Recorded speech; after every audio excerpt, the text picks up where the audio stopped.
Good morning and welcome to your Sunday edition of Breakfast Extra. My name is Ina Maso, and if you know me by now, then you know what's on the agenda for today. Let's talk Africa. In fact, let's talk Pan-Africa.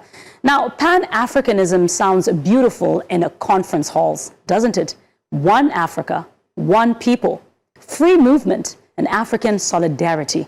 The African Union speaks about integration, like Europe speaks about a Schengen zone, Agenda 2063, free movement, protocols, continental unity. But let's leave the conference room for a second and let's enter into the streets, because on the streets of Africa, migration is becoming one of the biggest, or the continent's rather, biggest unresolved tensions. And South Africa became a symbol of that contradiction. Now, let's start with facts, not emotions. Let's not be emotional, because in 2019, after the xenophobic attacks against African migrants, South Africa did not reject the African Union. South Africa actually approached the AU framework. The AU Peace and Security released a communique condemning the attack and calling for continental cooperation. But if you read that document carefully, something really and truly stands out.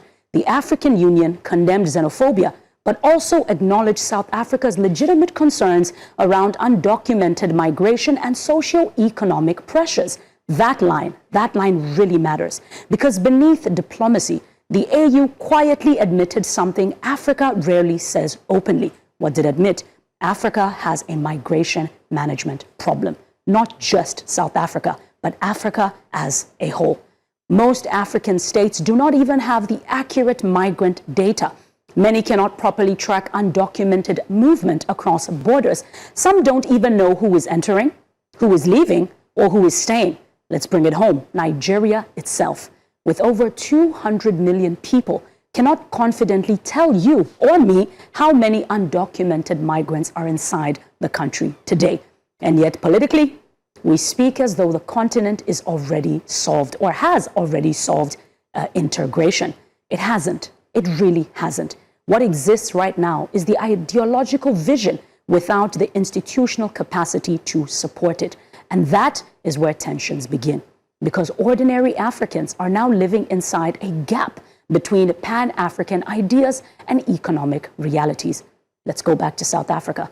A struggling South African township and residents, of course, because that's where most of these attacks, xenophobia is prevalent, sees competition for jobs. They see competition for housing. They see competition for healthcare, and they see informal trade.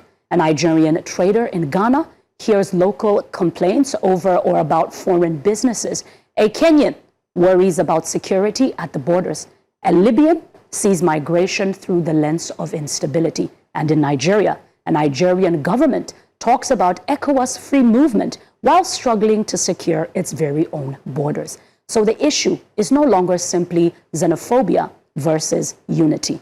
The real issues today are, can Africa sustain continental mobility without continental systems? Because Europe, that we look at, did not build a free movement on slogans alone. It didn't. It built databases. It built broader systems. It built labor agreements. It built migration frameworks, economic coordination, shared enforcement structures. Africa wants the benefit of integration without yet having the infrastructure for the integration that it looks to. Now, that's an uncomfortable truth. I know that it is. The AU understands this. It does. That is why most AU statements on migration sound somewhat conflicted. They defend migration, but they also acknowledge state pressure. They condemn xenophobia, but then they also seem to avoid punishing governments. They promote free movement, but they quietly support stronger border management, because even the African Union knows that the reality on the ground is far more complicated than the speeches. So now, as the African Union leaders prepare for another AU summit with Ghana, pushing for the continental debate on xenophobic violence and, of course, the migration tensions, the real question is no longer whether Africa believes in Pan-Africanism. The real question is whether Africa is finally ready to build the systems that require and make for Pan-Africanism and allow Pan-Africanism to work. Because if the continent keeps producing declarations without enforcement, if the continent continues to produce visions without infrastructure and resolutions without implementation, then migration tensions across Africa will continue to grow. And of course, the AU may soon discover that the greatest threat to Pan-Africanism actually is not Europe, neither is it the West, but the widening gap between African ideals and African realities. I am an African, and so are you.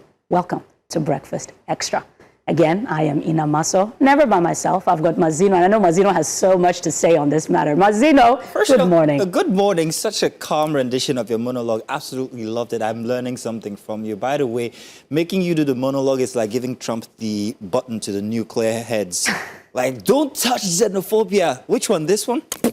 You've gone and done it again. Now we're going to have to deal with that come after this show. I just hope I don't trend after this monologue. I think you already done it. When you come over, I've got something to say about Africa and our fear of frameworks. But let's talk about it. Let's talk about it. I'm coming over.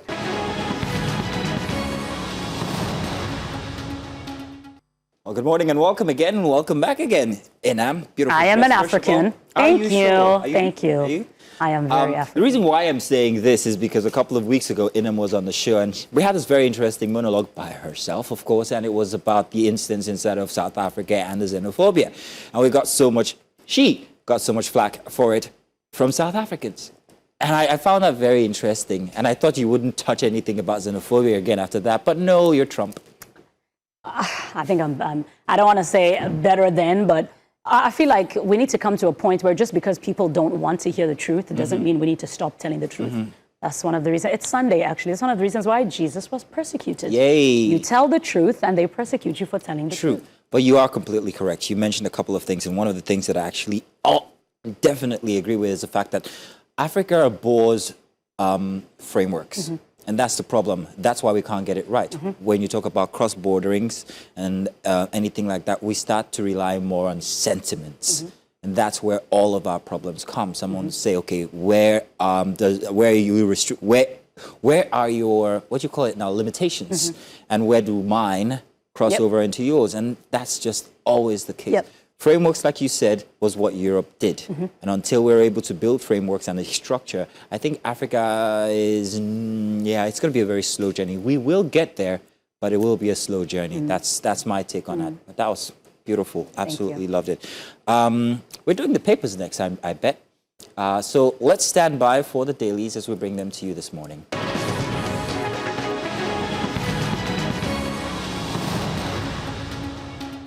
Alrighty now, just before the papers, let's tell you what's coming inside of the show this morning here for Breakfast Extra. My name is Mazino Appeal. Now, it's another packed morning of conversations that matter. And today we begin with the growing concerns surrounding the EFCC raid on the University of Uyo Teaching Hospital, the arrest of a cardiothoracic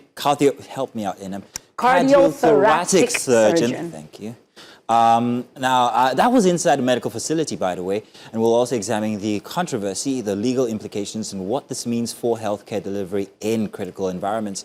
Then the countdown to the 2027 presidential elections continues to take shape as the Social Democratic Party, the SDP, formally submits the details of its presidential candidate, Adewole Adebayo, to INEC. Is this an early political statement of intent? Well, we'll discuss the vision, the strategy, and also the politics ahead with the SDP presidential candidate. Also coming up, as the world marks World Telecommunications Day, we spotlight the future of digital access, connectivity, and technology in Nigeria, from rising internet dependency to concerns around affordability, infrastructure, and inclusion. In our third hour, we take you inside Operation Safe Corridor, Nigeria's rehabilitation program for former insurgents. As military operations continue against Boko Haram and ISWAP, authorities say deradicalisation and reintegration are vital to long-term peace. But can rehabilitation work? Our correspondent brings us a close look inside the program itself. And on Focus Africa, attention turns to the Africa CEO Forum, where leaders across government and business are discussing trade, investment, and continent's economic future. with growing conversations around industrialization, digital growth, and regional cooperation. I have a problem with words that have, this morning, I don't know what happened last night, but trust me, it was all legal. In any case, we're going to examine what these high-level talks could mean for everyday Africans and where Nigeria fits into the bigger picture. It's a conversation-filled morning, and, well, we're glad that you've joined us this morning for Breakfast Extra. Let's do the daily show. All right. Where are we starting with? Let's start with the Sunday.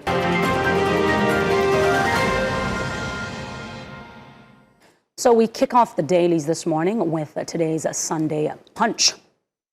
The Sunday Punch right there, the headlines for this morning says, Mother wails as terrorists abduct over 45 Oyo pupils. You never want to sound insensitive and say that this is becoming too much of a norm. But it's becoming a bit of a norm. Every day in the headlines, there is a kidnapping somewhere, there is an abduction somewhere, there is a ransom demand somewhere. I think even newspapers at this point, I think it would be more interesting to wake up and not have to report something like that. Do you think that the reportage is actually influencing the frequency? I think so. I think so. Because if everybody's doing something for clickbait and wanting to trend, we're constantly reporting on it. But it's our job to do that. Subtle advertising. But it is our job, and that's the unfortunate truth. Yeah. So right underneath there, it says that children aged 4 to 13 among the victims. Kidnappers spoke Yoruba, Hausa, Pidgin English. That a teacher made that statement. And then only one of the 3 children returned home. This is a statement from a parent. Yoruba land now target of a terrorist. This is Gani Adams' statement.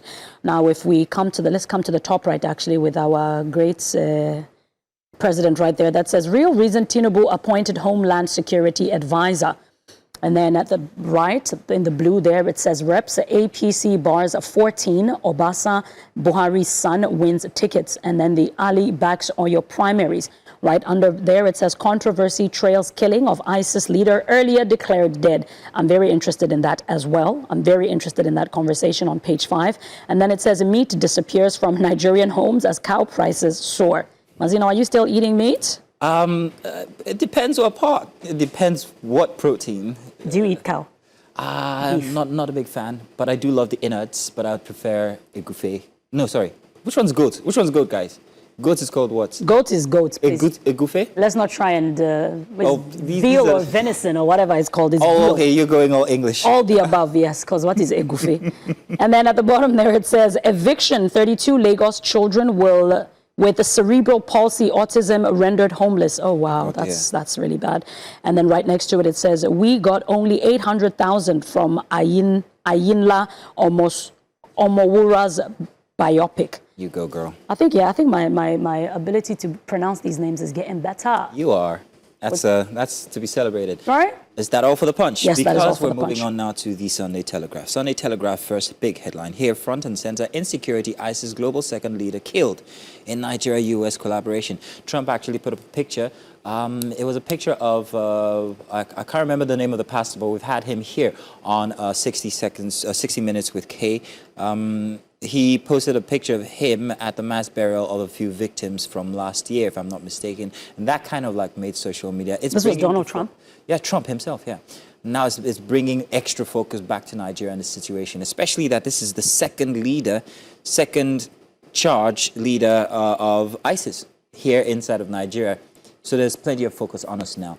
It goes on, Trump-Tinubu Hill joint operation reported death in 2024, mistaken identity, presidency says, and 17 policemen in training murdered by terrorists as Jonathan decries deaths. Sad. At the top, APC primaries, Abbas, Kalu, Ilumelu, Obasa, Buhari's son, others pick tickets. Controversies trail exercise in states. And same faith ticket not desirable in 2027. Niger can vice chair. Interesting. But I do agree, that has always been the norm in any case, except currently. More now, mass defection looms in Imo LP. And BPP issues new guidelines on contract variations. 2027 wide split votes may cost South presidency. Tinubu Obi Makinde 2-share votes. Atiku picking ADC ticket dangerous, says PDP chieftain. Oh boy, Atiku must be his 73rd time. North battleground if Amechi wins primaries, and 5 dead, many injured in Abuja building collapse. Look out for new moon, Sultan tells Muslims. Oh goody, it's going to be a holiday very soon. I love Muslim holidays. I've never had the opportunity to. Why do you love them? Are you Muslim? No, I'm not. So why do you love them? Well, for the first time in my life, I'm actually enjoying other cultures and other religions, and I'm letting myself celebrate other holidays. So after we finish the dailies, I want to know what you have learned about this culture and the holiday that you're looking Catholicism. And I don't mean Catholicism as in the religion Catholic, but Catholicism as in the concept of all-embracing when it comes to religions and cultures and peoples and their faith and what they believe. I don't believe in organized religion. I think we should be more embracing. It's a good one. Nice deviation. Let's get back to the dailies. Let's get back to them. Today we've got PM News. Interesting layout of this newspaper, actually. But let's start at the top. It says the EFCC drags a Blessing CEO to court over alleged 36 million fraud. If you ask me, it's about time. Right underneath it says Dangote storms court to stop fuel imports. It's an interesting thing with Dangote, and I think when we get to the conversation today about the Africa CEO Forum, we can talk a bit about what sentiments were made in Kigali, around Dangote. And then it says refinery challenges NNPC marketer's license. And then right underneath Dangote's picture, we've got Nigeria inflation rises to 15.69% in April alone. It rose. Yeah, it rose. 15.69% in April. Now, Tinubu defended most of this at the Africa CEO Forum. Africa CEO Forum, talking about the hardships and how it's for a better future. But the question is for how long? Oh, God bless you. I know we... This is the 3rd year now, and we're looking at re-election currently, and we're looking at talks about what I'm going to do my first 2 years of re-election and all of that. We're remembering what he said in the first 2 years of his election. Electricity is still down, and that was one of the points that he said, if it's not ready by the time I'm done in 4 years, don't vote me back in. But now he says it needs time. But there were details he revealed that were quite interesting to research into that were to the advantage of his reforms. This is one thing I will note. There are credits to his tactic, and I think if we are patient enough and if we encourage it, it might benefit Nigeria. So my thing is... It's communication that's missing. My thing is, outside of the communication, Mazino, I think you cannot tell a tired person to be more patient. And I think this is what government needs to kind of understand. People are looking for relief. There was this very famous thing that turned into a meme that the president said some time ago, where he said, allow the poor breathe. You have to say it in the accent. Do it for me. I can't. It was like, allow the poor to breathe. I can't. Let the poor breathe, right? Yeah. Breathe. And the problem now is they aren't really breathing. They aren't really breathing, and you keep on telling them to exercise patience. And the conversation we had yesterday as well, with the obedient movement and all of this, there was a statement that they said as well is we need to be patient. I mean, this patience is like this patience is going to go beyond our own lifetime, but that's just me. And then at the bottom there, sorry, just the last one, Mazino, before we move on. A court jails nursing mother 20 years over terrorism AK-47 ammunition. Wow. That's a serious one. Real quick, let's do the Sunday Tribune. Presidency in final moves to settle Shatima issue. Tinubu VP matter links to Uzodinma PGF saga. How moves may affect Fubara's second-term chances. At the top, killings, insecurity now seen as normal in Nigeria. Jonathan laments exactly what you said from before. And kidnapper trapped in National Park as security operatives close in on assailants. That's attack on Oyo School. They say the kidnappers have been trapped in the there's this, I can't remember the name of the reservation, but it's a very big national park. I've been there once, can't remember the name currently. But then that's my worry. It's humongous. So how exactly are you going to chauffeur or cordon off or what's the word I'm looking for?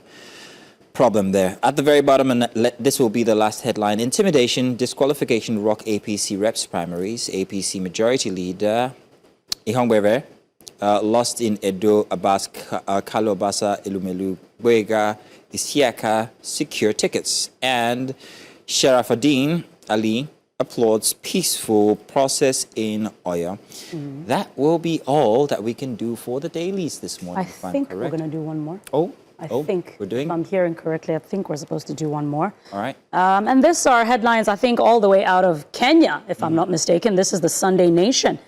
Headlines there, a team of rivals, a strange bedfellows. This is interesting. I don't know if it's whether you're going to say sleeping with the enemy or whatever the case may be.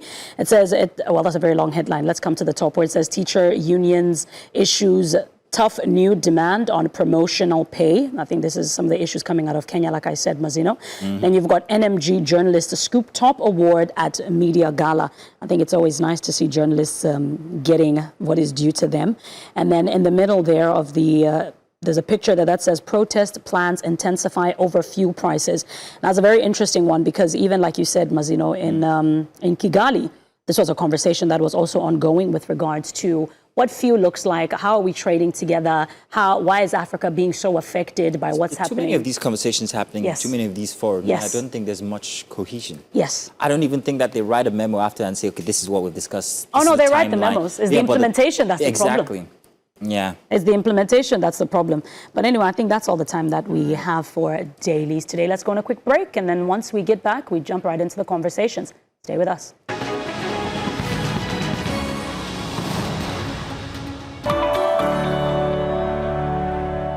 It's our very first big story this morning. I don't know how to feel about this because a hospital is meant to be a place of care, urgency, and healing. But this week, or rather last week, the University of Uyo Teaching Hospital became the center of controversy after operators of the Economic and Financial Crimes Commission allegedly stormed the facility and arrested a cardiothoracic surgeon. Well done.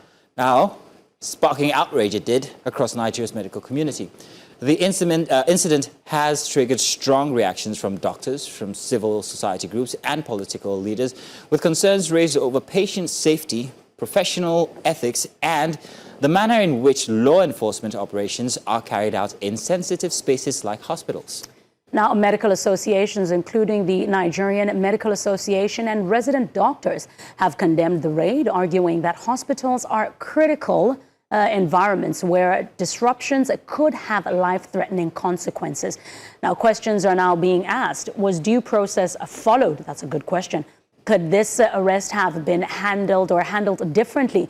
And where should the lines be drawn between law enforcement and public safety? The EFCC has since responded following public backlash, but the debate still continues. So joining us this morning to unpack this are, I'm proud of myself, Dr. Alamin Usman, medical doctor, and Towo Oseruwoja, legal practitioner and public affairs analyst. Thank you so much, gentlemen, for joining us. Thank you very much, gentlemen. Gentlemen, you should clap. I think she's expecting us to clap for her because she got your name, especially Towo, correctly. But you're welcome. Usman, I'm going to start with you this morning now. So let's begin with the medical perspective here. When law enforcement operation happens inside of a hospital, what immediate risks could this pose to patients and ongoing medical procedures? I think that is the biggest sensitive issue here. Thank you very much for having me this morning. And I just like to say we're happy that we are having this conversation, actually, which is, I think it's a long time coming. And, you know, when we have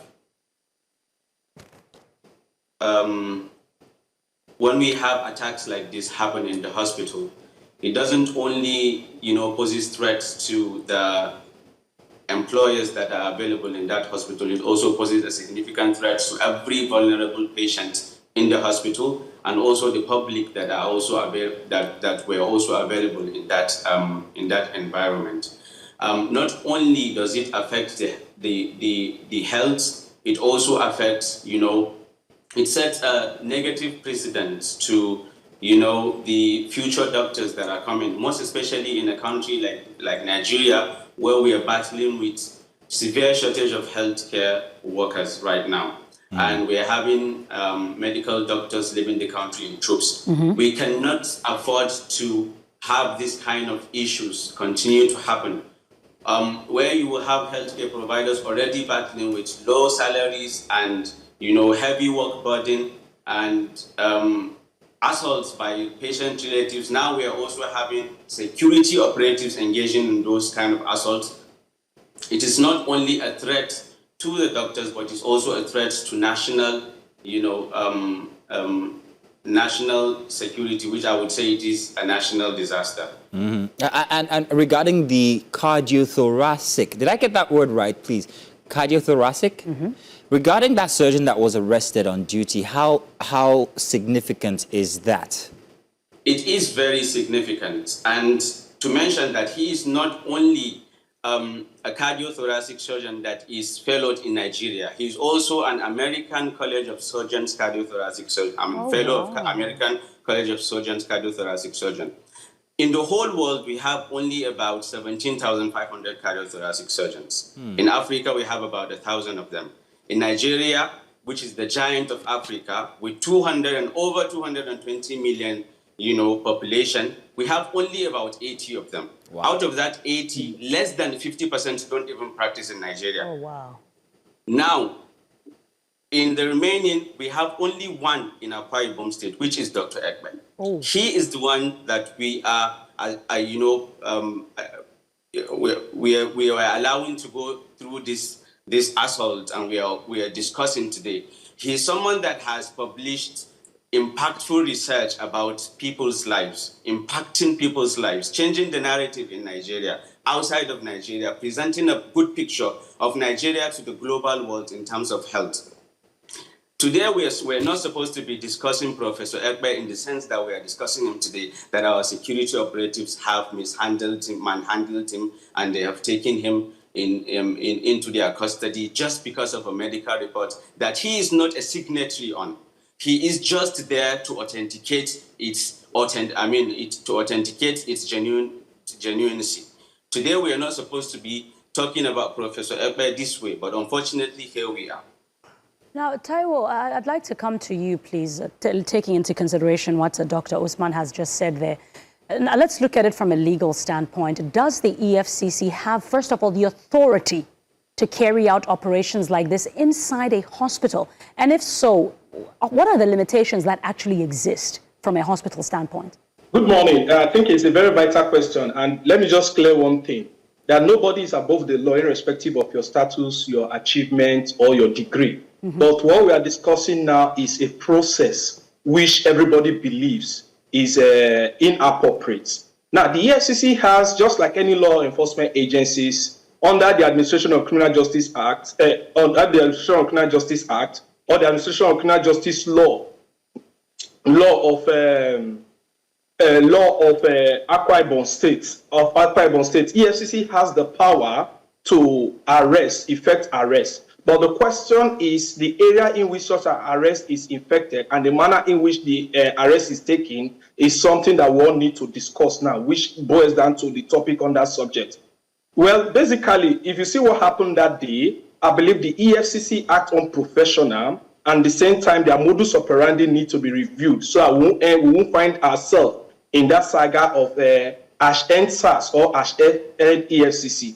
If you look at Section 8 of the Administration of Criminal Justice Act now, which corresponds with Section 33, subsection 2 of the Constitution of the Federal Republic of Nigeria, it stated clearly that even if a suspect, because in this regard, is not even a suspect, it's not a suspect, it's just, a letter was written for it to be verified. So it's not a suspect. The EFCC went in based on their statement and based on the statement of the University Teaching Hospital. The EFCC went in for inquiries. So the act and manner in which they went in has to be questioned. So it's not a suspect, but let's assume it's a suspect. The provision of the law I just quoted now, Section 8, subsection 2, subsection 1, paragraph B, stated that suspects should not be subject to degrading treatment, even at the point of arrest. And that action amounts to degrading treatment. Then let's look at subsection 12 of the Administration of Criminal Justice Act, which also guide process of arrest. It also stated that the police or any person, just like the EFCC now, can break in. If you look at section 12 and section 13 of that law, can break in for the purpose of effecting arrest and break out. Now, let's look at it from this holistic point. The EFCC is established by Obasanjo-led administration as one of the frontline allied intelligence agencies. So they would have gathered their intelligence. They have the power to invite. They have the power to, even if the power to invite is subjected, they have the right to go to court to subpoena any member of that institution to come to court. So if they have that right, with the action, they don't really have that power to carry out that operation they carry out yesterday. Mr. They Paul. don't have that power. They carry out at the facility. They don't have that. They don't have that power for the purpose of going for inquiry, not for arrest, and not even as a suspect when what they did. And yeah. So sorry to just interject there. You said they did not have the right. At what point do institutions, for example, like hospitals, also understand what rights? Mazino, earlier this morning we spoke about the boundaries. At what point do institutions like hospitals as well know the law, their rights, and what they can, say yes to and say no to? Because if the EFCC went in there knowing that they do not have the rights, or the law does not permit them to do that, but they still continue to do that, where's the disconnect there, and how do we solve that issue? Because you are publicly breaking the law. Yeah, yes. How we solve such an issue of going into? Remember, the hospital is one of an essential institution in Nigeria that has to do with life. I'm not saying EFCC has no right to go and effect arrest, but what I'm saying is that the way and manner in which, regarding the circumstances of this situation, EFCC lacks the power to carry out such acts of arrest regarding this particular situation. They can make arrests even at the hospital, and they can do that professionally without even doing what they do now. So this is where it comes in now. As EFCC should understand that they are law enforcement agency, they should also understand that there are bureaucracy in every other organization, every other government parastatal. The bureaucracy include verification of process, or app informations are processed and forwarded. That is one thing they need to understand. And another thing we also need to state that these two institutions are federal parastatals, not even state and federal. They are federal parastatals. So EFCC would have in such circumstances follow other channels in trying to verify that documentation. That is one thing we need to point out clearly. Then now, for the institution, at what point to know if the exercise of such power? Remember, if you look at the statement attributed to the institution, eyewitness, remember, one, these people came without a means of identification. They were marked, according to the statement attributed, they were marked. And we are in a situation in Nigeria where security is paramount, where security is in question. Anybody can come in and scale and take out someone. At the end of it, we hear, it's not attributed to any security agencies. So it is the institution, the Oyo State Teaching Hospital, University Teaching Hospital, holds the responsibility to protect their staff and to protect everybody within the four corners of the institution. And I think if they activate that process or that power to protect every institution, every items and individual, particularly their staff, I think what EFCC would have done is to question their intelligence and question their manner. So what the Uyo State, the Uyo University Teaching Hospital did is to activate that power to protect their individual, to protect their staff, to protect their patients, and to protect everything within the four corners of the institution. So there's nothing wrong in it. Let me digress a little. You could recall that something happened in Jos. And one of the issues that the youth raised, or the people raised, was that they felt that the people who were carrying out the attack, they were security personnel. So for you to know, in such circumstances, institutions are now alert in terms of seeing people breaking in or barging in, using forces that are not commensurate to the issues or are not commensurate to what is before the institution. Okay, well, I'm going to come back to you, too, because I want to read some of the allegations against the EFCC and then also the response, or rather allegations against the hospital and then the response from the EFCC. The EFCC says that the staff, no staff member was formally arrested. They also say that operatives were attacked and stoned. They also say that an internal probe has been ordered into the incident, and that from before then they had actually communicated with the hospital and they got no response. However, when they went in, that they were attacked by the hospital staff. The hospital say that the members of the EFCC barged in and they put lives at risk. They said the arrests were carried out without warrants and the surgery may have been interrupted and that the operatives were aggressive. So first off, let me come to our doctor here and ask what method could have been carried out or what method could have been used to negotiate or communicate with the security operatives. This is not a medical question, it's more an operational institutional operation question, but I'm sure that there are methods put in place for these kinds of instances. Okay, is that question to me? No, Towell, let the good doctor answer, and then it's also for you, but I want the good doctor to go first. Thank you very much for that. To answer that, I would like to first state that we all know that the hospital is a sanctuary, a place of healing where violence doesn't have a place at all. This was clearly protected by the National Health Act in Nigeria, where it states that healthcare providers are not to be, attacked, assaulted. They are human. Where the National Health Act actually clearly stated the rights of healthcare providers to protection of their dignity as well.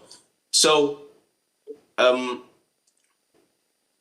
EFCC have stated that they have given 2 invites to the hospital for authentication of a medical report. I think the right thing to have done, and as we have said, they are both federal institutions, and if you tender an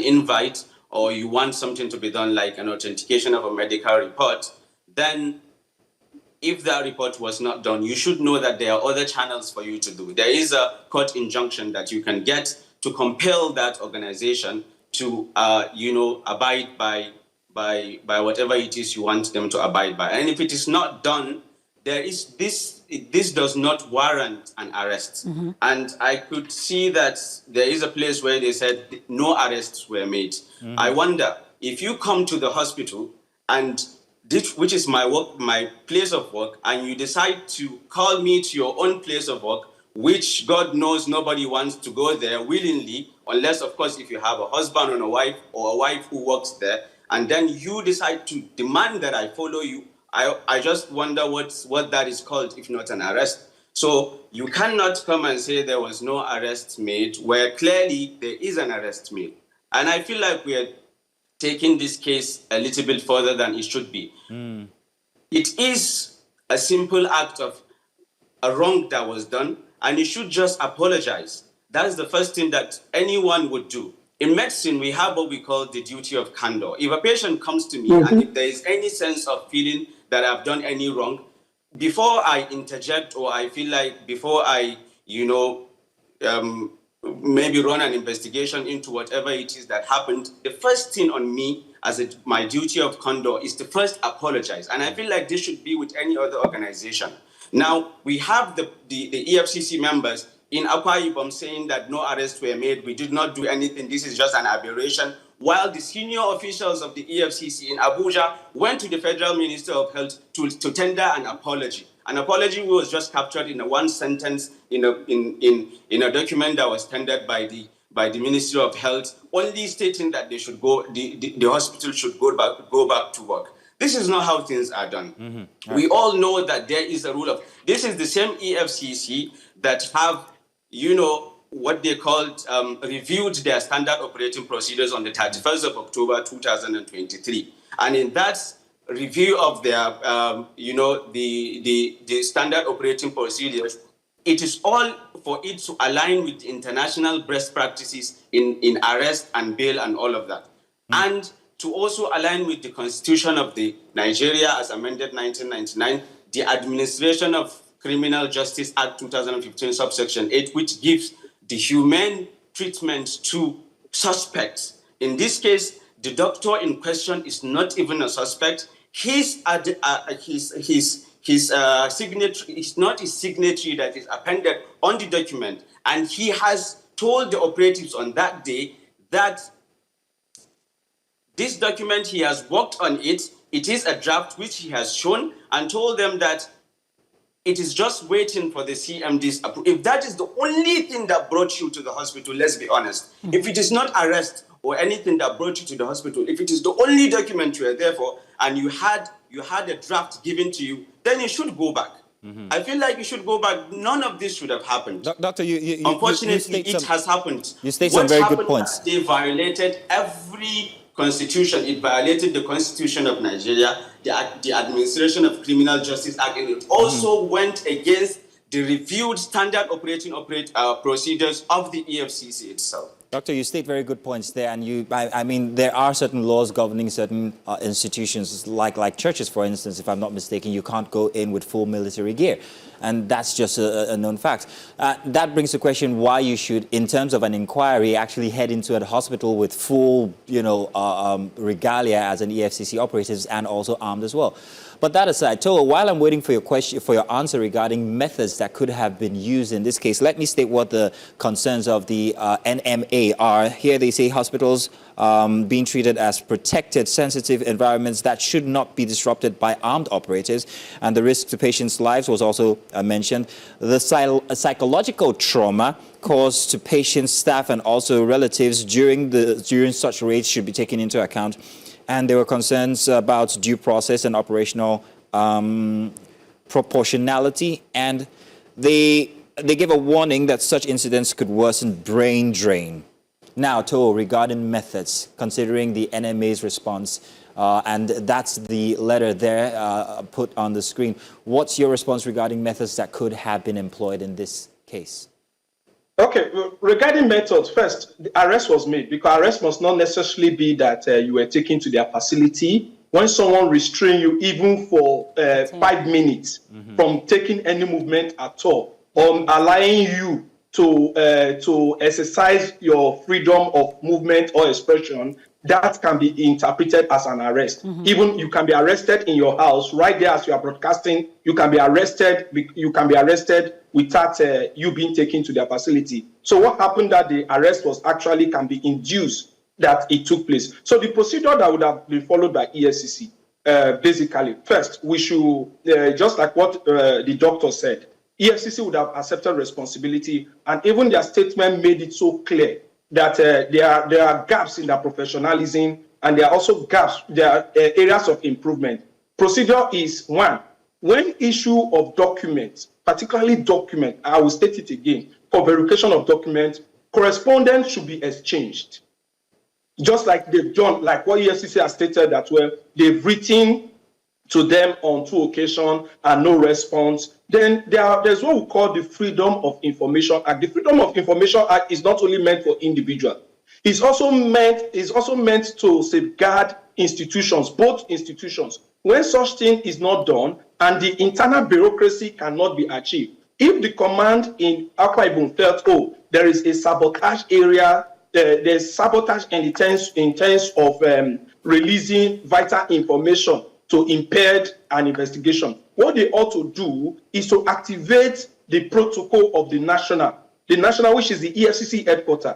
Just like what the doctor said, that the EFCC went to the Minister of Education, Minister of Health to apologize. If they've activated that process of the fact that, okay, well, this is something we are facing, there is already a breakdown of relationship between these 2 sister agencies at the lower level, let the national takes it up. But if they felt, okay, well, it's not necessarily to expose their weakness as to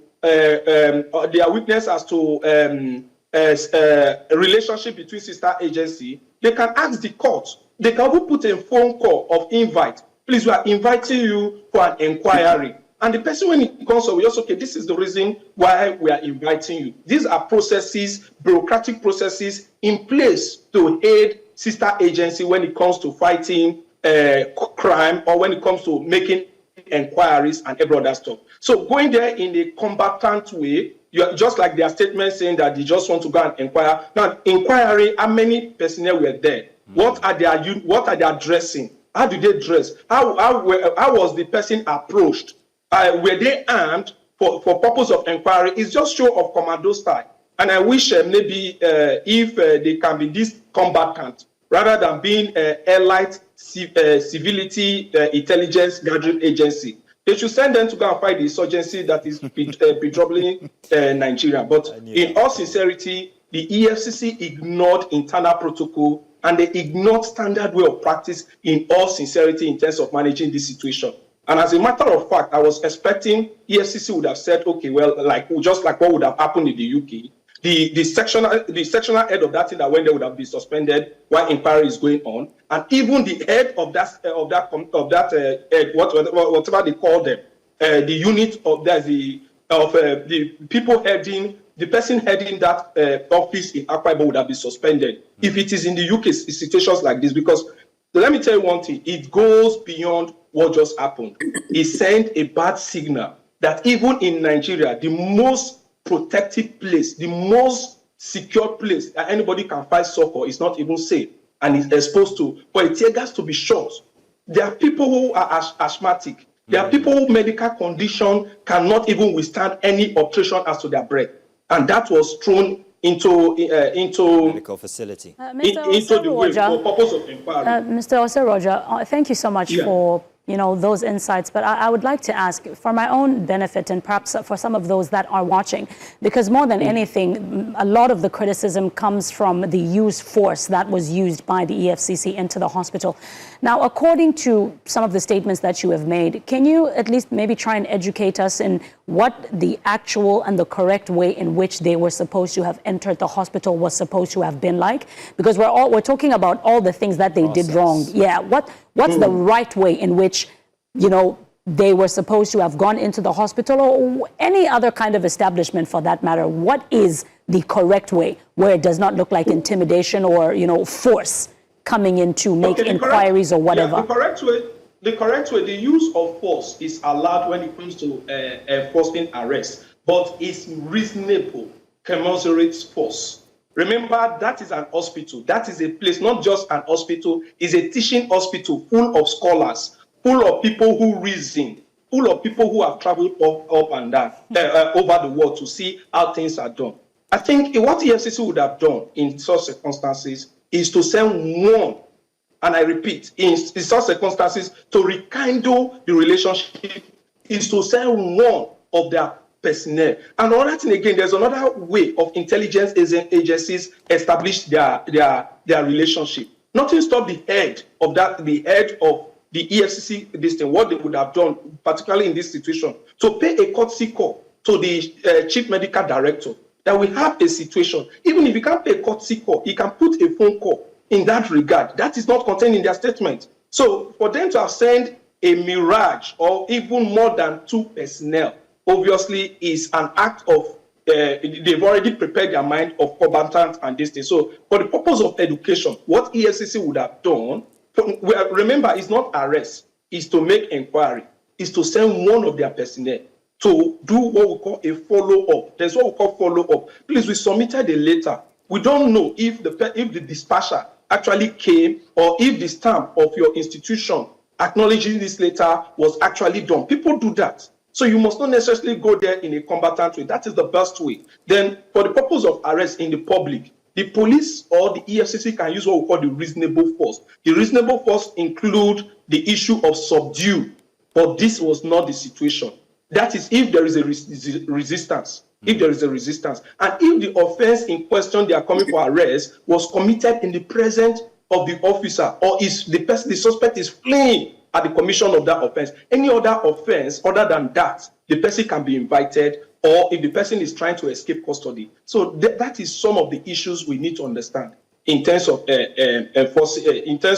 effecting arrest. And this is guided by the Administration of Criminal Justice Act of Nigeria. All right. Thank you so much, Dr. Alamin Usman and Toho Osei-Roger, for your insights and for your time this morning. Thank you very much. You are welcome. Thank you. Now, let's go on that break, Mazino, and when we come back, of course, we bring you more right here on Breakfast Extra. Do stay with us.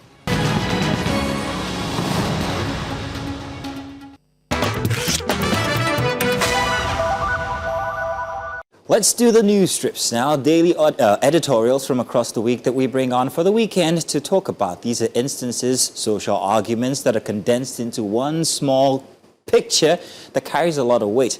And this week, of course, Inam is joining me to have some commentary on this.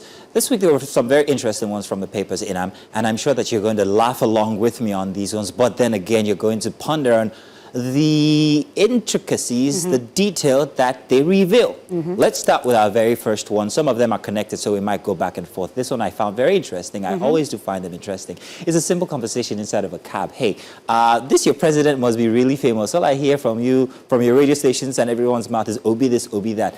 And then the driver says, no, it's not our president, though. But there's a subtle jab here and there on this one. Now, the fact that Nigerians focus more on personalities when it comes to issues of elections or electioneering or the debate about who is president or who should be president, well, of course, that's socially correct. That's socially appropriate. But then again, that takes away the fact that we're not considering exactly what the people's potentials really are. It's just a personality. Obi is an emotional person now when it comes to discussions. People want an Obi in their conversation because it seems to be relief. Things might get better if. But no one's asking the very delicate question of how exactly is he going to make things better. We're just focused on the struggles that we're going through, and we're casting down the current situation, the current presidency, the current administration, and what they're going through. But then again, that's a lesson on the other side as well. For the president, what exactly aren't we doing right? And why are we being seen as the villain here? I think that's just, it goes without saying, if you ask me. You've got a take on this, Inam? I mean, this was a very interesting one for me, especially the significance of him being in an airport shuttle. So it's either he's coming or he's going. Yeah, it's just coming. Welcome, Jenny, just come. Right, but then there's also that the nature of the fact that in terms of prominence, if we're looking at prominence, if we're looking at relevance, like you mentioned, if a person coming out from outside, coming in, is hearing so much about Peter Obi, we look at the controversy as well. Not even so much the impact, but the controversy. That's the word. Yeah, lately it seems as though Obi and the obedience have been trending a little bit careful more. Which obedience, by the way. The one with the E or the one with the E? The one with the I. So, I mean, controversy and all of that. I don't know if it's good controversy or whatever, but an interesting one. That it paints a very, very, very true picture of Nigeria right now when it comes to elections that we're looking forward to, and the fact that the Obi name is one that is out there. It also seems like as if it's canvassing, if you ask me, somehow. I don't know. But that is the current situation and people's sentiments right there in that picture. Let's move on to our next one. By the way, this is from the Business Day newspaper, Anokpara. Let's move to the next one, shall we? I only just took note that it was an airport shuttle. Thank you for bringing that news to mind. Now this one, Inam, what do you see? Let me ask you first up. Who do you think these guys are, these impoverished-looking guys holding flags and brooms, and what do they represent? must you not tell me? I'll tell you. The broom there, of course, you should know. Of course. APC, of course. Kind of like, oh, yeah. I see our camera crew trying to look at the picture. They're just noticing, oh, it's you. It's you. That's who they're trying, the impoverished Nigerian, actually. But then again, in a queue waiting at the head is a politician, sacks of money, handing it out. Rice is expensive. Take cash. It's that narrative or rhetoric where rice has been used as influence for votes and pacifier for whatever is happening in Nigeria. But now rice is a bit expensive, so we're going to give you cash. But note the cash that's being handed out, what the sack is coming out of. Loans. There's still the debate about how much we're borrowing in Nigeria and what it's actually going for. They say for development, but however, is it really for development? Where is it going? Is it going into matters of electioneering? Is it going into matters of, hey, trying to get votes and people to vote, or is it developing our structure, our processes and all? Big question there. Politician, I've already said what he said. Take cash, I beg. Price is not expensive. Your take. I don't have one in this. You don't. It paints its own picture. I mean, hey, I don't. What else do you want to say about this? But the fact that Nigerians are still in this queue is what baffles me. But then again, there are some who are beginning to turn their back on these kinds of incentives that are being given out. And I think if that conversation is louder, then we're on to something. But then again, you're talking about hungry people. But again, yeah, Mazina, it goes to that sense where it's like the trading commodities when it comes to the average Nigerian is either cash or rice. So these are literally the two commodities that are put on the table. And you go back and you look at what they call the lusts of life, you know, that if you can handle a person, the god of someone's belly, then it's okay. If you can't necessarily cater to that, then you just give them cash. So it's... So poverty is being weaponized. Yeah, politics is being weaponized. But Poverty, yes, is being weaponized. But it also speaks to how generally the Nigerian government understands the people. It looks as though it's just two things that they need. And we're okay. So if we can just try and give them either of the two, then we know that we're all right. All right, we get the votes. Talking about votes, I'm hoping we can see the one of the Grim Reaper, the one with the hunger, because it relates to this. There you go. A figure that seems to be the president, the Nigerian president, seems to be the Nigerian president, shaking hands with the Grim Reaper. The Grim Reaper's, he's tagged hunger, and that's the Nigerian people there, because you can tell from his little weapon there. Of course, you know that staff he carries is supposed to be that, you know, the knife thing. Only this time it's the Nigerian flag. His is the Nigerian flag. And he's promising 200 million votes. Once again, it goes to what we said about the last picture where we talked about weaponizing poverty and saying, okay, fine, let's make a deal. I'll give you these votes. All they need is rice and we're good. They'll still be hungry, but yeah, just a portion or two. I don't want to say too much about this because we're almost out of time. I want to take a couple more. There's a father-daughter kitchen side table conversation that I want us to see from Bulama from the Daily Trust. Let's take a look at that one, shall we? Good. Daughter says to father, Dad, NERC says our power plants only operated at 31% capacity in April. Dad says, watch out, don't worry, someone's going to definitely lose their job. Check his newspaper out. Tinubu, no constant electricity, no second term. This was from years ago, before 2023. Remember when he said that? Now, let me remind you what happened a couple of months ago, if not last month.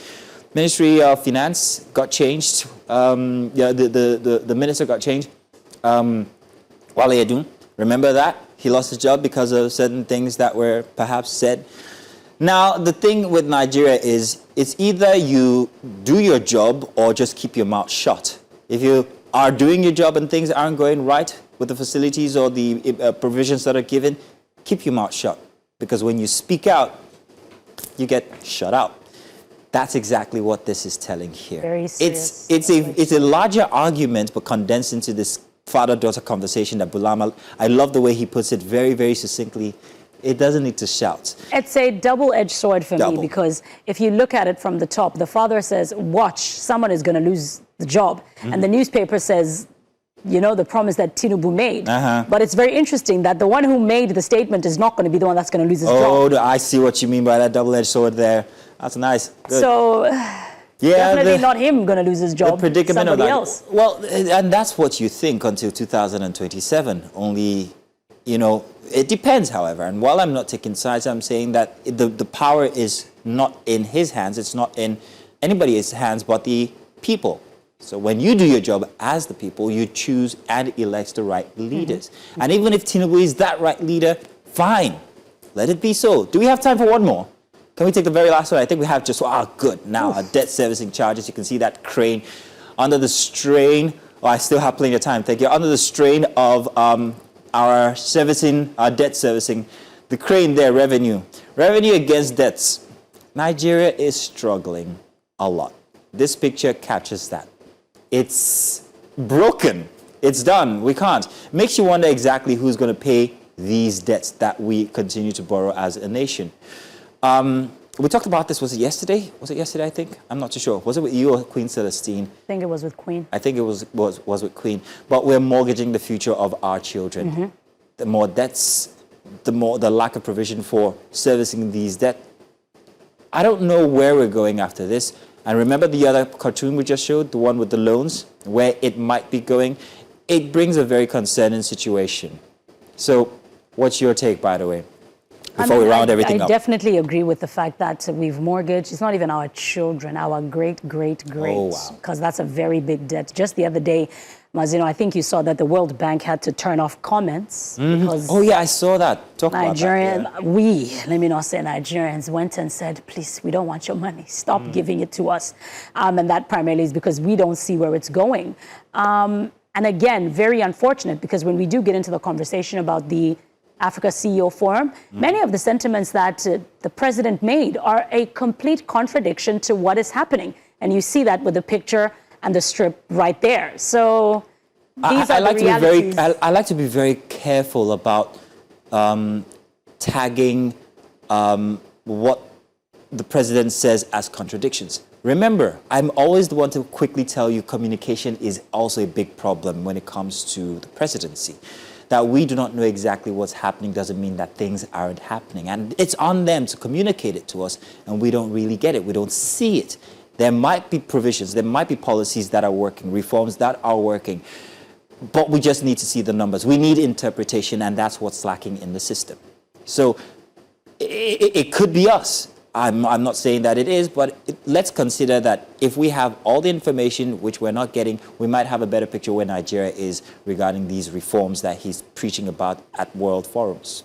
So someone might just put the numbers together and you'll be like, okay, it's working, but we need more. We need more what? More loans. Oh, where are we going to get it from? World Bank. World Bank says, okay, fine, here, have it. We're in debt. But if it's working, if it is working, why the constant need to borrow? Mazino, there is a constant need to borrow. If it is working, at least, even if there is a patience where we need to see the returns, if it is working, we should see, even if it's just the small breadcrumb. Now, I think once you come back and you sit down, infrastructure. We can exactly. Let's see. And I'm defending. Something. I don't want to say defending, but I will have to. There are certain infrastructures that have been put in place that are for long-term potential. Take, for instance, let's use it as an example, the Lagos-Calabar Highway. That's an infrastructure that will help the economy. Lagos might be going off the grid very soon. It will cost you money. You will pay extra for power, but it will help businesses. The money that we borrowed can't sort that out. Well, we still need to pay for it. I know. But then, once again, I say information is key. Yeah, it is key. Well, that's all we have for the strips this morning. Thank you very much, Inan. You always have certain insights that I don't see from before, and I love that. Thank you. And thank you for joining us for the strips out there. But stay tuned, because we have more conversations are coming.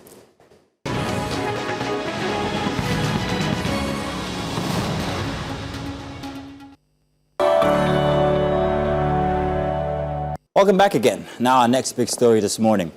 Now, as political activities ahead of the 2027 general elections continues to gather momentum, the Social Democratic Party, SDP, has formally submitted the details of its presidential candidate, Adewole Adebayo, to the Independent National Electoral Commission, INEC. Conversations about early political positioning, party strategy, and whether smaller opposition parties can genuinely challenge the dominance of Nigeria's major political blocs is what is already shaping up to be a highly competitive race are being raised. Now, for many, the bigger question goes beyond names and party tickets. It's about credibility, trust, solutions, with economic pressures, insecurity, and governance concerns dominating public conversations. Voters are increasingly asking who is or who has the plan, the structure, and the political will to move Nigeria forward. This is where the SDP says this move shows seriousness and preparedness.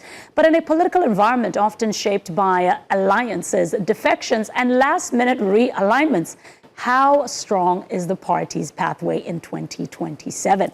Joining us now this morning is Adewole Adebayo, the 2027 presidential candidate for the Social Democratic Party. Well, we're glad to have you here, sir. The man himself. You are welcome, and congratulations, let's say. Morning and welcome. So, sir. Thank you very much. Yes, may God bless Nigeria. Indeed, we all hope. So let's begin with the big development. Now, your details have now been formally submitted to the INEC as SDP's presidential candidate for 2027. Why was it important for the party to make this move so early? How strategic is that? Well, that's the law. That's what the law says. The law says that once you conduct your primary election, you submit the name of the candidate to INEC, and you begin the process. We're just complying with the Electoral Act. The process of getting to the presidency is laid down in the Constitution, in the Electoral Act, and the INEC regulations. We are just complying. Now, you contested in 2023, and of course now you are back again in the race, very much anticipated as well. Would you say that that has changed both in your strategy and of course in Nigeria's political climate? Is there a difference? Can you gauge? Well, the difference will be known at the period of election. There are many players in the electoral process. You have the politicians, you have the political parties, you have the media, you have INEC, you have law enforcement, you have the voters. Everyone has to learn something. I know what I've learned, but ultimately what the voters have learned is what will make a difference. If the voters have learned that it's not good to sell your votes because you get 4 years of sorrow in exchange for 5,000 naira, if they've learned that ethnicity and religion are not that important, if they've learned that you need to pay attention to what the candidates have to say, and you have to understand the promise that the Constitution of Nigeria has made to you as a citizen, and the duty you owe to select a good leader for your country, for yourself, and for your children. Okay. If the voters learn that lesson, the conversation will be straightforward. As for the politicians, they are not willing to learn anything. From my experience over the past few years, the politicians learn anything at all. They're learning how to beat the law. They're learning how to bend the rules. And they're learning how to be cleverer in all the bad things that they do. So maybe, if we are lucky, we will build up a new political class that is full of honest people who just want to help the country.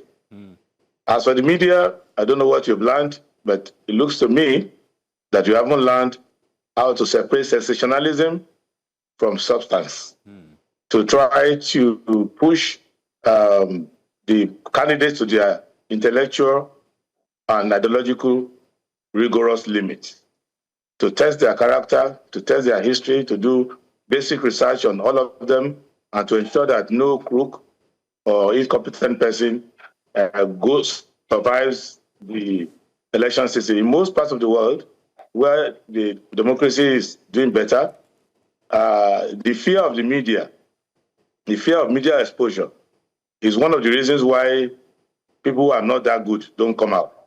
Because in the rigor of media examination, you will falter if you don't have any substance. And if you have any secret, any bad deed hidden somewhere, the media will dig it out. So if we are able to learn that, the media will help. The law enforcement, they need to learn that they cannot be tools in the hand of politicians. They should not be unserious people trying to make money for themselves in the chaos of elections. They should be patriotic people who will enforce the law. And INEC, I don't know what INEC has learned, but my experience shows that INEC hasn't learned much. They are still in the learning process, and they need to learn. So everybody in the spectrum needs to learn something if something is going to change, because it's a set sport. Politics is a set sport. Everyone has a role to play in it, and everyone should learn something. It's like a football team. If the goalkeeper hasn't learned anything, then it's going to show. If the striker hasn't learned anything, it's going to show. If the coach hasn't learned anything from past losses, it's going to show. If the fans haven't learned lessons, it will show. So everybody has to learn something. I have learned my own, and I can speak for myself. If you ask me a specific question, what I've learned. Well, I bet you the media is trying. There's also so much pressure on the media when you take a look at it, suppression of the press and all. But let's leave that aside. I want to bring to your notes the sufferings of Nigeria and what particularly is going on in the Nigerian atmosphere. Now, Nigerians are concerned about insecurity. Nigerians are concerned about the economy. Nigerians are concerned about the cost of living. With the current administration and everything that everyone is going through, you hear them mentioning certain names here and there. But as a candidate yourself, sir, what are the three main issues you would be fighting first if you were to get the opportunity to lead this country? And if you put a timeline to that as well, that would be great. The first thing I've learned and we need to do is we need to secure the country. We need to be a going concern. We need to have territorial integrity. That you need to deal with in the first 6 months. Oh. You need to have policing the country. You need to have the armed forces securing the country. You need to have the intelligence services purely focused on gathering intelligence to get rid of the terrorists and to keep the country safe. Next, and I'm doing that simultaneously, not sequentially. Simultaneously, you need to address the issue of the economy. You need to put people back to work. And the way to do that is that from day one, you need to discipline public finance. You need to make sure nobody is stealing money. That as president, I'm not stealing money. There's no first lady try to steal money or influence contract. And those whom I bring into the presidency will be people starting from the vice president to the secretary of government, all the way down to the ministers and permanent secretaries, that we are patriotic people who are knowledgeable about the economy. I will get the fiscal policy right and get the monetary policy right. I'm going to bring in an appropriation act that is going to repeal Tinubu's trinity of failures, because Tinubu has had 3 budgets running concurrently, consolidated as one budget, and is now obeying up to 12% of that budget. So we need to repeal that budget to bring ourselves to lawful order and now enact a proper budget that captures our revenue. And you could see that even the World Bank says about 40-something% of our budget, of our income is being stolen. I reckon that the World Bank is not even getting the figures right. We are a completely off-balance sheet economy. Trillions of naira is being lost every day, and there's nobody doing anything about it. I'll give you a small example of why I need to pay attention to the revenue. 3 people convicted by the court or charged to court.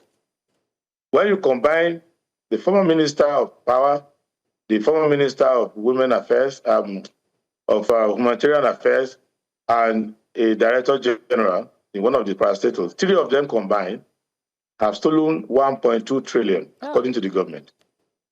That is, 3 people have taken 2% of the entire budget.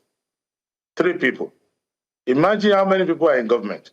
It tells you exactly why Nigeria is not making progress. If 3 people who are caught out of the 3,000 who are taking money account for 2% of the budget that is meant for 250 million people, you need to deal with that.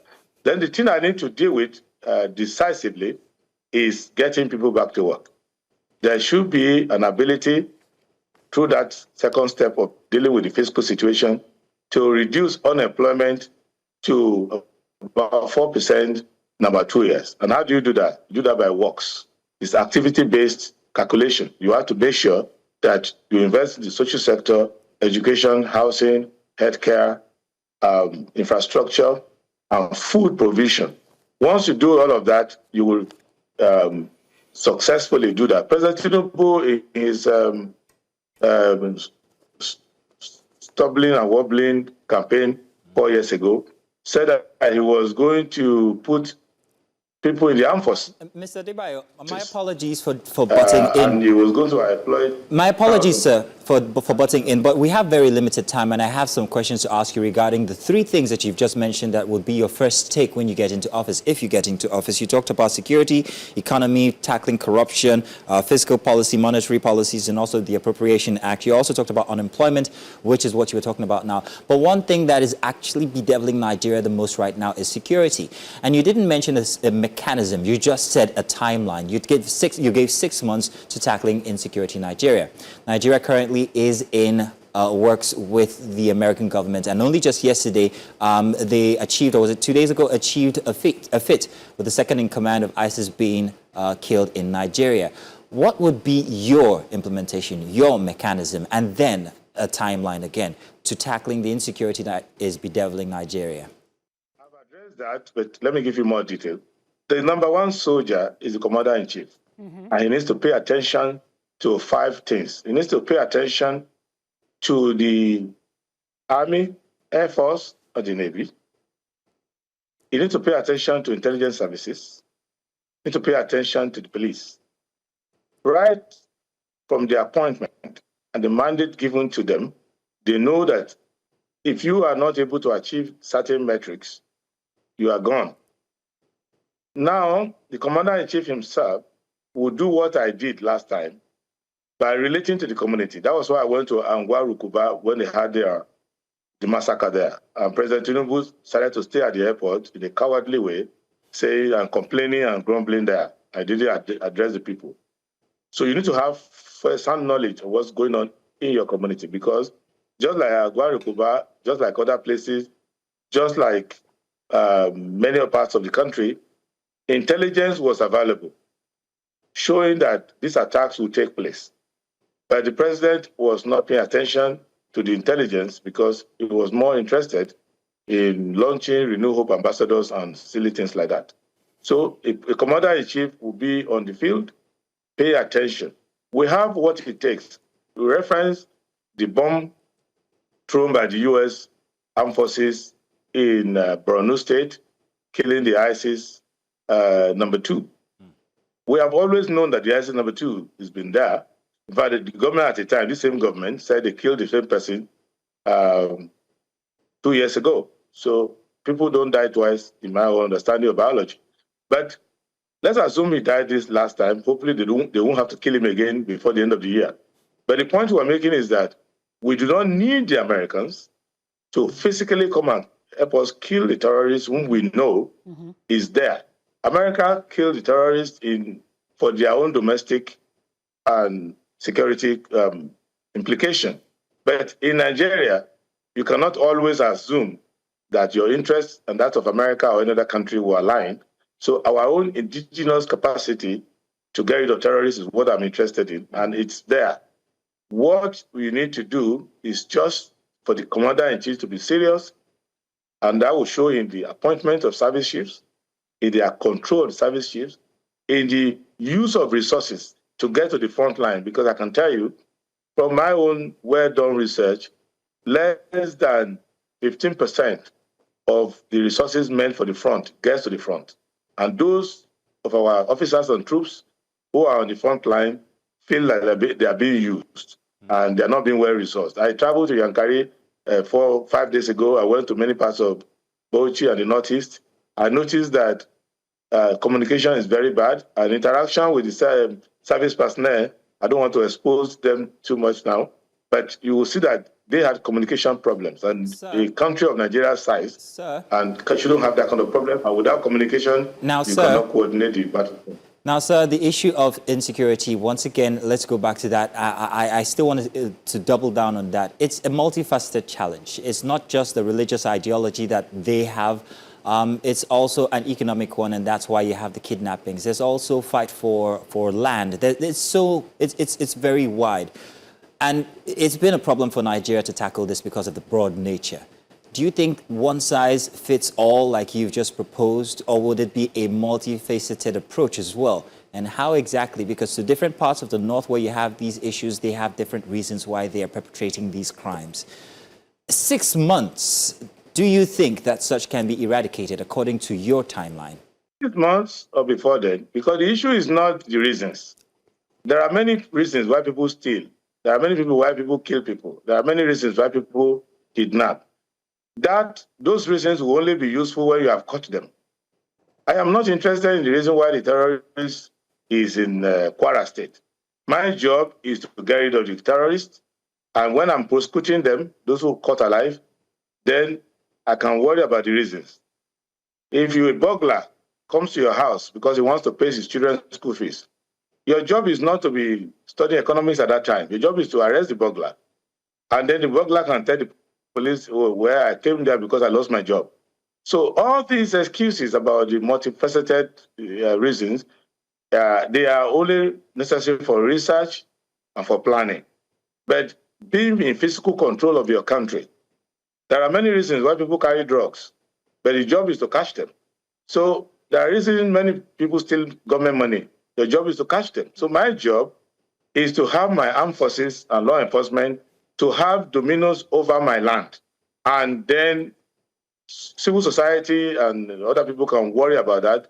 Research institute in the military can give reasons for it. What I know is that we have asymmetric warfare in some parts. We have conventional warfare in some parts. My job is to lead my armed forces to dominate both the symmetric and asymmetric warfare theaters. And once we do that, then we can do the research about the reasons later to prevent future occurrence. Right. But where you need 2 guns, 1 gun and excuse will not serve you. Where you need communication, a research about the reason for it will not help you. You need communication. Where you need to get platforms, where you need to pay salaries and allowances, where you need to rotate your troop to make sure they are not fatigued. All these operational and kinetic operations need to be done by me as Commander-in-Chief and get rid of the terrorists first. Then we can explain later. Thank you so much. Now, sir, I did want us to take a look at, the coalition conversation, but we may not necessarily have time for that. So what I want you to speak to now is when we look at the youth of Nigeria, it's quite obvious that young Nigerians have played a major role in recent elections. We saw this with some of the conversations that we had with, the obedient movement and all of that. My question to you is, with regards to what specifically does your party offer the young people who feel disappointed by politics? We offer them consciousness. First, let us not deodorize a failure. Nigerian youths have not been playing any major role because Nigerian youths account for about almost 70% of the population. Right. And last time we had 93 million voters. The people who came out to vote were not more than 20-something million. And out of the 20-something million, majority of those who came out to vote were older people. So the older people came out more in number. And if you look at the candidates who are coming up for elections, the younger people are not coming out. So sitting down and tweeting one thing or the other is good, but that's not enough. So what the SDP has in mind is to field majority young people so that they're not too young to run provision, the constitution is not wasted. So if you look at our candidate lineup, majority are young people. We want young people to be active, not just as voters or supporters, or helping people to abuse people on social media. You actually study policies, understand them, lead parts of the party, lead parts of the civil society, and take over the control of your country, because I'm just barely over 50, and I'm older than the average age of heads of state all over the world. And people still look at me like, oh, young man, why are you so ambitious? So the young people need to come out and they need to take leadership, because it's young people that got independence for Nigeria.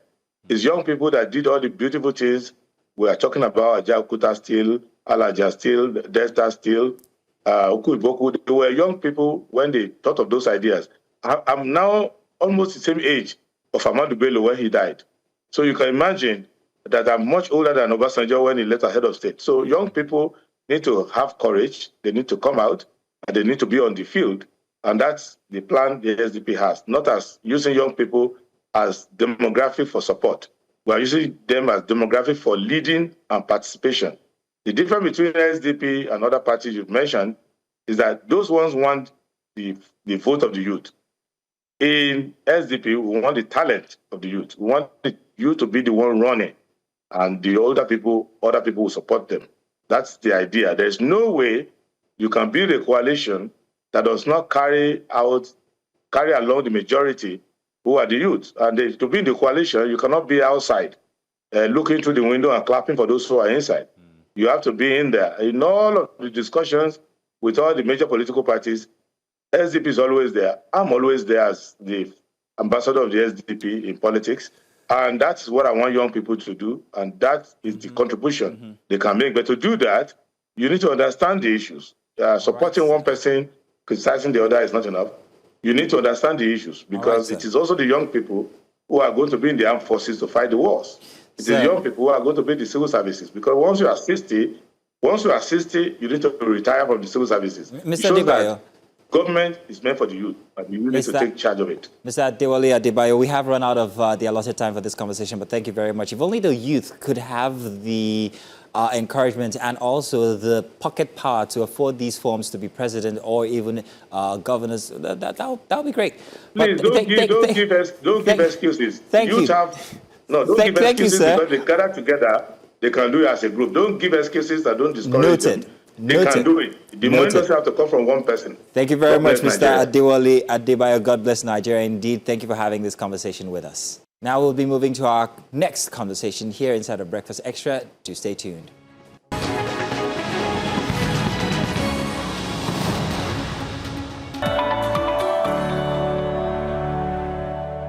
You're welcome back. Now, today, the world marks World Telecommunications and Information Society Day, a moment dedicated to reflecting on how technology continues to shape economies, education, healthcare, governance, and daily life. This year's conversation places a strong emphasis on digital access, meaningful connectivity, and building resilient systems in an increasingly technology-driven world. Now, for many people, staying connected is no longer a luxury. It's essential and a necessity. From online banking to remote work to digital classrooms and emergency communication, access to reliable internet and telecommunications infrastructure now directly impacts opportunity, productivity, and inclusion. But while digital transformation continues at a rapid pace globally, the reality in many developing countries, including Nigeria, remains uneven. Millions still struggle with poor internet access, unstable networks, high data costs, and limited digital infrastructure, particularly in rural communities. At the same time, concerns around cybersecurity, digital inequality, misinformation, and the resilience of communication systems are becoming harder to ignore. So, joining us this morning to help us unpack this, we have two guests. Okechukwu Unubesi is a telecoms expert, and Okikiola Adebayo, investment research analyst. Thank you both for joining us this morning. So I'm going to, okay, if you don't mind, let me go ladies first, as is expected. So Okiki, my first question would be to you. Thank you very much for joining us and taking out your busy Sunday schedule to be here on a Sunday morning. Okiki, from an economic perspective, how important is digital connectivity to Nigeria's long-term growth and also competitiveness? So it is actually quite important. I think we're already at the age where we can't do without digital connectivity anymore. You know, it is what drives the major growth in the economy right now, because telco sector is at the point where even other sectors now depend on this sector for them to be able to, function 100%, right? So we see digital banking going at a faster pace, right? We see remote work increasingly becoming more important. We see AI adoption becoming more important. We see e-commerce, online banking, even streaming, and these are the things that telco sector, contributes to the economy. So without a proper and functioning telecommunication sector in the Nigerian economy, I think that the growth of the economy is going to be very limited, right? Because these are things that contribute to the growth of the economy. Other sectors use this telcos, network connectivity, mobile banking, adaptation to data, and all of those things are also what makes the economy, function at a faster pace. Our digital sector right now was not like this before, right? We are moving away now from the age where voice and message is what is driving the telco sector, and we are moving to the age where data and AI adoption is what is driving the sector. So I would say that digital connectivity is at the point where it is very, very important to the growth of the economy. All right. Now, Okechukwu, I'd like to come to you. Thank you again for joining us. When we talk about connected society, because we actually, in essence, are one, what does this truly mean for citizens, for businesses, schools, and government institutions altogether? Thank you very much. It is very important to appreciate the fact that a society that is not connected presently is missing a lot, quite a lot, as the case is. So, to simply explain it, connected society is individuals that have opportunities that are empowered, individual and society that are empowered with opportunities, business with growth, schools with knowledge, government institutions with efficiency in their daily activities. You agree with me, without the recent incident that happened with regards to the crisis, America and Israel, the war against Iran, you can clearly see the impact it's having on global energy. So, but without being connected, most of those activities wouldn't have been possible to be able to, improve on that. Take your mind back to the COVID window, 2019. Without digital connectivity, a lot of people will have been isolated completely. So digital connectivity, digital access and connectivity is a resilient for the future. And it makes it possible for everybody, irrespective of wherever you are, in rural or in the urban community, to have access to the basic, backbone of the economy. So, thank you. Okay, Chukwu, when you say access now, what are the challenges that we have in Nigeria regarding access to digital networks? Thank you for that question. Yeah, Nigeria is a peculiar country when it comes to the challenges. You agree with me that the basic for digital access, connectivity, is primarily power and the fiber connectivity, the broadband penetration. If you look at the projection we had as a country, the 2020 to 2025 broadband penetration, we are lagging behind, principally because the basic infrastructure is lacking, and that is a major constraint. Now, the issue around the crisis around power, unstable power supply, for every power broken on a connected digital BTS, businesses are lost, communication between families are lost. So it is important we realize that investing in infrastructure is the only way to further improve digital, reduce the digital divide and improve digital access, both in rural and urban areas. Now, Kiki, thank you so much, Mazino.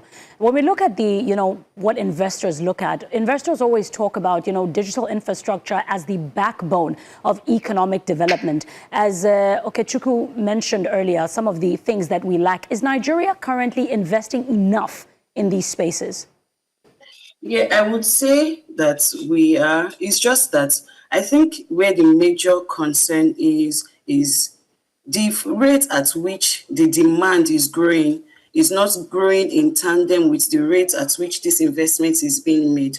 Although Nigeria is currently investing more than in digital infrastructure more than we did a few years ago, right? But the truth, like I mentioned, is that the investment is still not enough relative to the size of the country and also the speed of the digital demand growth. Demand is growing way faster than investments are being made, all right? And we see ambitions in this digital economy also growing faster than even the size of the country. And I think that's where the major concern is. So we are seeing expansion of 4G and 5G networks, right? We are seeing rising, broadband penetration. We are seeing increasing fiber deployment. We are even seeing more collaborations between these telcos operators, right? We are seeing growth in data centers. We have more data centers now. We have stronger fintech and digital ecosystems. We have government broadband initiatives that are being made, right? We also see investors investing more in private sector telecommunications. But the truth is that the rate at which these investments are being made is slower than the rate at which demand is. People are evolving every day, right? AI and digital demand is evolving every day. The rate at which data demand is growing is faster than the investment. And that is why even right now, our broadband penetration, has crossed more than 50% of what the broadband plan, right? But it's still not up to, just like Ndubisi mentioned, right? It's not up to the demand that we have. So investment is being made, yes, but not at the level at which the country is growing and at which demand is being made. Now, when we see the demand, like you said, the investment is not being made enough, but we see that the demand is there. And it's interesting that you would say that because the telecom sector alone has become one of Nigeria's strongest non-oil contributors, to the GDP. So I think I'm going to ask two questions that you can help me. And then, of course, in Ndubisi, I'll come to you as well. How would we curb that? Because we see that it being in demand also raises quite a number of opportunities that speaks to the growth, especially even for the youth and all of that. But if we are not investing enough, does that mean we also thwart and lose the opportunities that are so, obvious and looking at us like, right in the face? I mean, that could be a possibility. So I think that curbing the gap between the rise in digital demand and the slower infrastructure investments, right? It requires, I would say it requires a combination of other factors. It requires a combination of policy support, right? Also private capital, infrastructure expansion, and long-term planning. Recently, right, we had a conversation about how the idea that FCCPC brought up about the digital lending. And this is like one of the issues that these operators are having. There is a lot of policy inconsistency, right? There are policy bottlenecks that are limiting, and there's also the larger or the broader exchange rate issue, right? Most of the equipment that are being used for the telcos infrastructure is being imported. And that's usually cost like the operators a lot. So I think that if the government is more lenient or more supportive in their policies and even in investments, this could, bridge the gap that we are having between the demand and even. So the reality is that Nigeria's digital consumption is growing extremely fast. We are seeing fintech, we are seeing streaming, AI, remote work, e-commerce, and digital banking. So for us to be able to meet up with this demand and not lose out on opportunities, like you said, there has to be, at the same rate, aggressive infrastructure investment, right? And it has to be more coordinated. And I think that these operators already know these things, and that's why we are seeing some more collaboration and mergers and acquisitions happening, right? So, but there needs to be a balance on the side of the government and even the operators and policy generally. I don't know. Inam, do you want Okechukwu to go on that? Because you did say you were going to come to him on, yes, on please. that. Yes. So thank you, Opikiola, for that insight. The challenges are quite enormous, like we all know, and you can see clearly. But it might interest you to know that in the last 5 years, right, the telco sector has contributed between the range of 10 to 17% of the GDP. That is humongous. You agree with me? So at least. So any 10% increase in infrastructure will give you about 1.5% increase in GDP. And that is quite big. I don't think of any other sector that contributes more than that. That's one point. Now, in terms of what can be done, investment in broadband penetration, investment in providing the infrastructure makes it very easy to reduce the divide, the digital divide between, across the communities. And this is what we are celebrating today, World Telecommunication Day.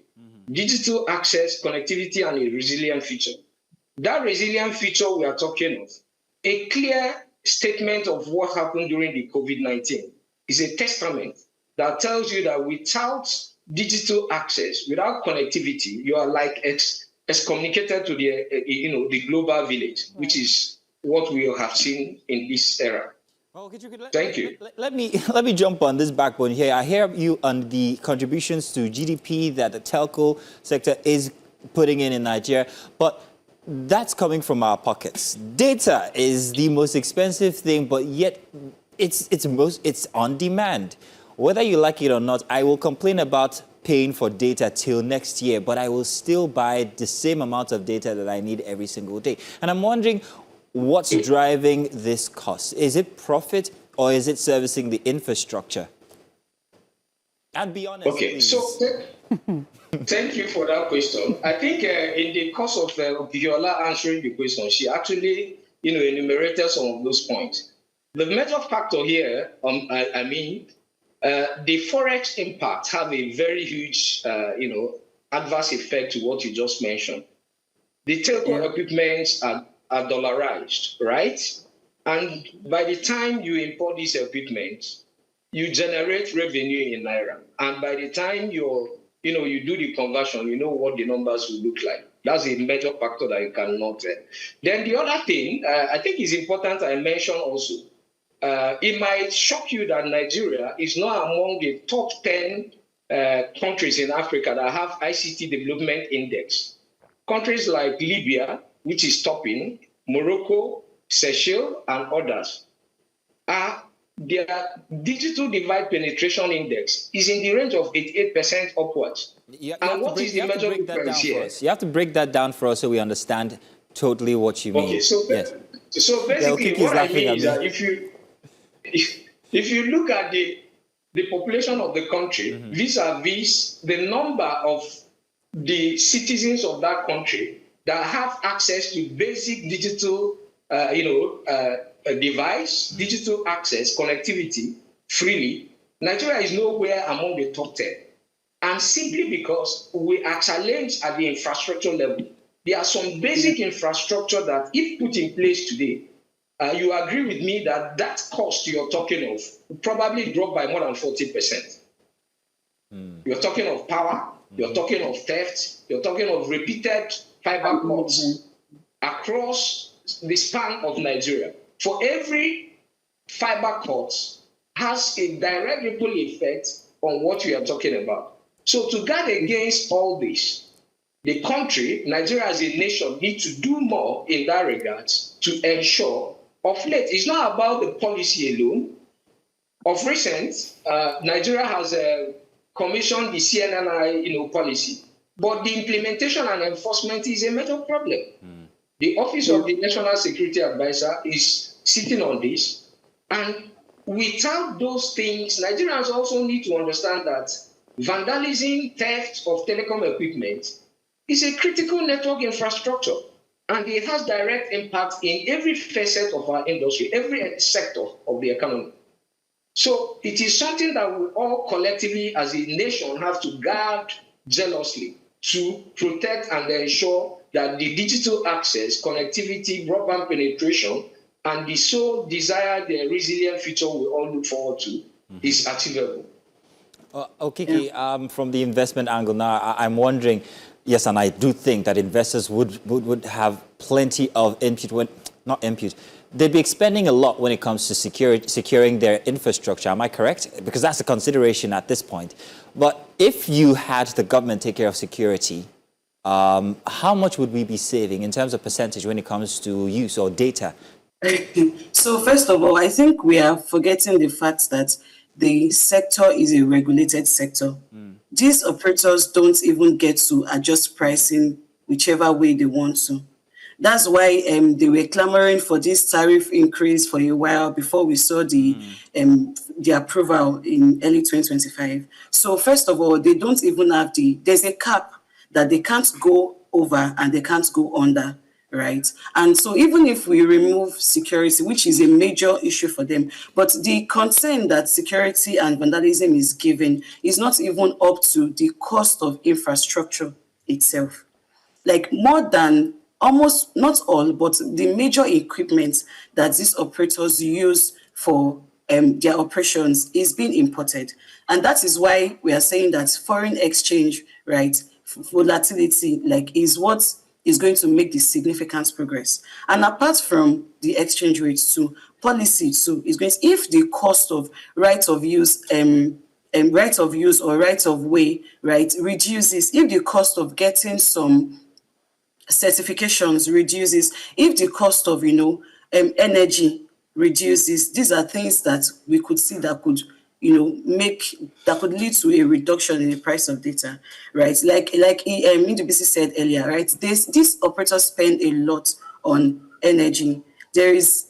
Power supply is not so great. They spend a lot on diesel. I remember recently when I think it was Airtel, when they were during their earnings call, they had mentioned that even they foresee that for the next quarter, right, there could be increase in their operating expenses, and that's because they know that with the global tensions going on, right, and the increase in oil is also going to affect them because they would also be paying more on getting diesel, and this is what will increase their operating expenses. So these operators are also facing exchange rates volatility, increase in oil prices, vandalism, and all of that. So security removal or the betterment of security alone is not enough, or might not be enough to offset the increase that we are seeing in the cost of data generally. Wow. Well, Kiki, I'd like to thank you so much for that response, and Jubisi as well. Thank you so much for your insights. And your time on the issue of telecommunications. I think it's quite clear that we still have a lot of work to do. But eventually, if we work together and get the right kind of investment in, we will curb those oversights and gaps. Thank you so much, both of you. Thank you very much, gentleman and lady. Thank you. Now let's stay put because we've still got, I think, about 2 more conversations here to go. We'll be right back. Stay with us.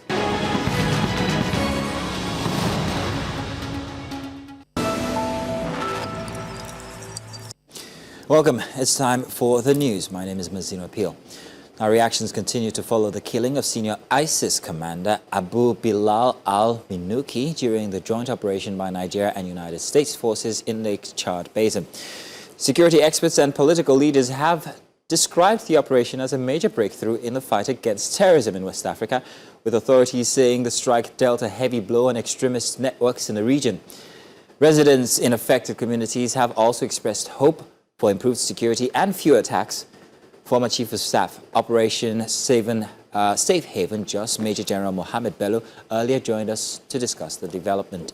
The eliminating of Abu Bilal is a welcome development for all those who have sacrificed their lives in trying to bring peace to the Northeast and Nigeria in general, in terms of the counter-insurgency and counter-terrorism struggle since 2009. It's a welcoming development, and I think it's also it shows that our armed forces is really up and doing over the past years, and then despite all the hiccups that has happened in recent past, the collaboration between we and the U.S. government is also noteworthy of commendation.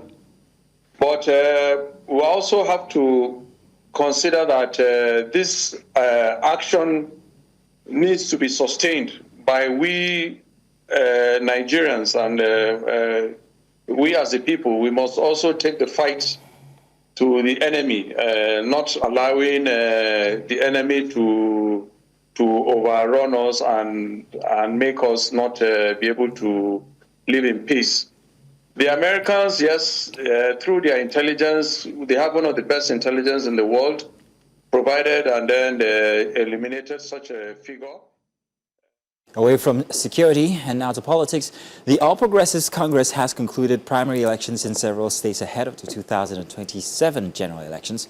Now, among the notable winners is Speaker of the House of Assembly, or rather Speaker of the House of Representatives, Abbas Tajuddin, who secured the party's ticket. Former President Buhari's son, Yusuf, also emerged victorious alongside other key figures across various constituencies. In Rivers, Assembly Speaker Martin Samaole won his party's ticket, while Lagos State Speaker Mudashiru Obasa secured victory with a rep's ticket. Despite the outcomes, reports of disagreements and tension trailed the primaries in some states.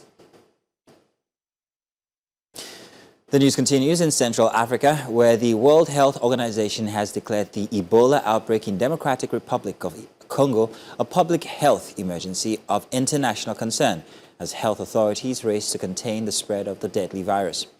The agency said the outbreak in DR Congo's eastern Ituri province, which has seen around 246 suspected cases and 80 deaths reported, does not meet the criteria of a pandemic emergency. The current strain of Ebola is caused by the Bundibugyo virus, for which there are no approved drugs or vaccines. Early symptoms include fever, muscle pain, fatigue, headache, and sore throat, and are followed by vomiting, diarrhea, a rash, and bleeding. Congolese Health Minister Samuel Roger Kamba says urgent action is needed to contain the outbreak. Nous avons aussi des défis matériels importants parce que, contrairement à la souche Zaïre que nous connaissons très bien, la souche Bundibugyo n'a pas de vaccin et n'a pas de traitement spécifique. Je rappelle qu'avec cette souche, le taux de létalité est très important. On peut aller jusqu'à 50% de taux de létalité. Et donc, plus tôt on vous prendra en charge, plus tôt on pourra résoudre le problème. Still inside Africa, or rather outside of Africa, thousands of Mexican public school teachers rallied in Mexico City on Friday to demand a significant pay increase, warning of mass protests when the World Cup begins on June 11. Around 3,000 members of the National Education Workers Union marched on Teachers' Day, but were stopped by police from reaching the Education Ministry. While government officials and union leaders agreed on a 9% raise, a dissident faction is demanding a 100% increase. Public school teachers currently earn a starting gross monthly salary of about $967 US. Protesters said they are prepared to stage demonstrations that could disrupt the city, as past teacher strikes have done, potentially affecting the millions of tourists expected to the World Cup. Hoy, 15 de mayo del 2026, la Coordinadora Nacional de Trabajadores de la Educación está nuevamente en las calles de la Ciudad de México.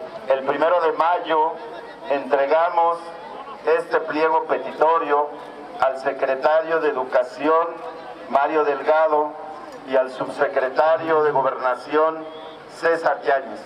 Se admiraron porque dijimos que solo actualizamos la fecha de este documento, porque ninguna de las demandas está resuelta.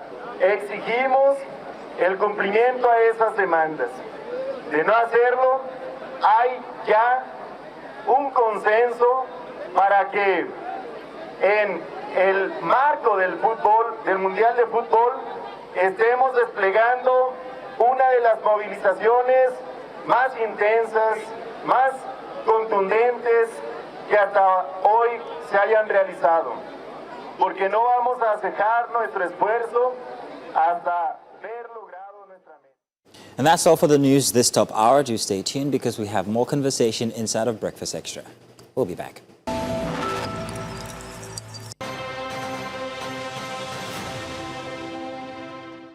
You're welcome back. Now it's a little after 10, but we're not done there. For more than a decade, Nigeria's fight against insurgency in the northeast has largely been defined by military operations, airstrikes, and efforts to reclaim communities from terrorist groups. But beyond the battlefield, government authorities say lasting peace may require something a little bit more complex: rehabilitation, degradations, and Mazina, help me, reintegration. Yeah. Apologies. Now, this is where Operation Safe Corridor comes in, a federal government initiative launched in 2016 to encourage repentant insurgents to surrender, renounce violence, and undergo rehabilitation before returning to society. Yes, indeed. Sorry about that, Inam. In any case, the conversation around Operation Safe Corridor remains deeply emotional and often divisive. Can rehabilitation truly reduce insecurity, is the big question. Or are communities prepared to accept former insurgents back? How does Nigeria balance justice, accountability, and also peace building in one, form? And it's a difficult security challenge. Our correspondent, Umaru Kirawa, visited one of the rehabilitation camps to get a closer look at how the program works and what life inside the facility looks like. And here's that report. Behind the guarded gates of the Malan CD rehabilitation camp in Gombe State, former Boko Haram fighters, referred to as clients, undergo what authorities describe as a structured transformation from violent extremism to responsible citizenship under Operation Safe Corridor. The initiative provides a pathway for repentant insurgents willing to surrender and abandon terrorism after years of conflict in the northeast and other parts of the country. So far, we have graduated 3,445 clients. And currently now we have 35 clients. We have 7 from Adamawa, 2 from Niger, Akwa Ibom. We have Kebbi State. The Safe Corridor has helped us to reduce the number of fighters in the bush. If you understand, before now, up to 2019, these people would rather die than come out. Then when they started coming out in 2019, they were sending rep. You go outside. When you get there, call me. If they did not kill you, I will come out. That's why you have those number of surroundees in Maiduguri, over 120 something. I don't know as at now, That is why you are seeing some people are able to lay down their arms. Military authorities say the program has become a major pillar of Nigeria's persuasive counterinsurgency strategy, with participants undergoing a 24-week rehabilitation process. I was privileged to be the second commandant of the camp, sometimes in May 2018. The rehabilitation in that context requires the conduct of certain activities, which includes psychosocial support, and what we developed in Gombe as psycho-spiritual support because of the context of the Boko Haram war. And then other forms of mental health support services, drug services, and some form of skill acquisition and education.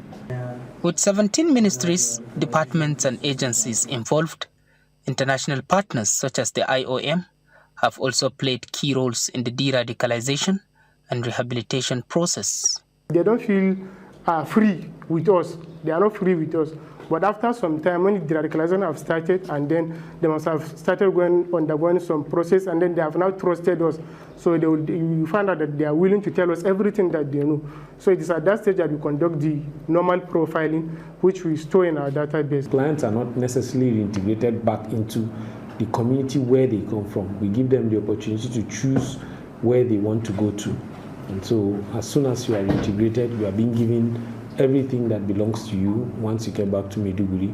The de-radicalization process is still ongoing at Operation Safe Corridor, where authorities maintain that the clients will continue to receive the desired attention to ensure their rehabilitation and possible reintegration back to the communities to contribute to the socio-economic development of the country. From Malan City in Gombe State for News Central, Umaru Kirawa. Thank you very much, Umaru Kirawa, for that stellar report. And Umaru Kirawa actually joins us now for a conversation. Umaru, thank you very much for joining us. Umaru, your report... Yeah. Sorry, I entered you in your mouth. Forgive me. Your report takes us inside Operation Safe Corridor. For, of course, viewers seeing this for the first time, what exactly happens inside the rehabilitation camp on a day-to-day basis? Well, Operation Safe Corridor is a federal government initiative that was conceived in 2015 September and was operationalized in 2016.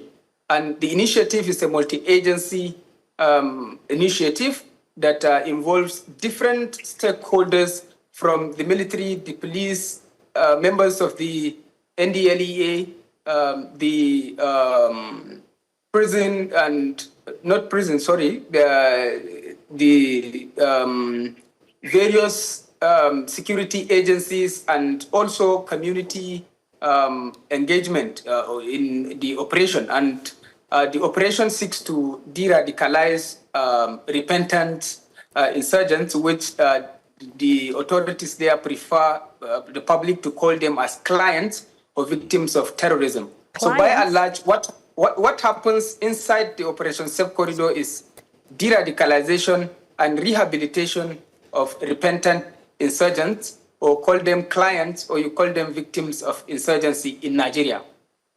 Oh, so Inam was a bit surprised at the word or the use of the word clients, and I'm a bit surprised at the use of the word victims of insurgency.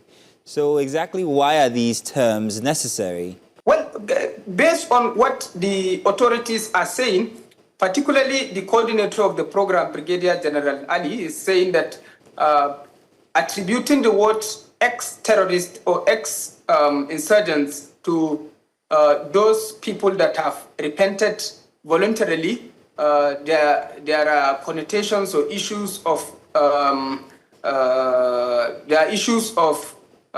discrimination, and of course, after undergoing the exercise, the government consider them as people of peace, as people that have embraced peace, as people that have helped in ensuring peace dovetails into different communities across the country.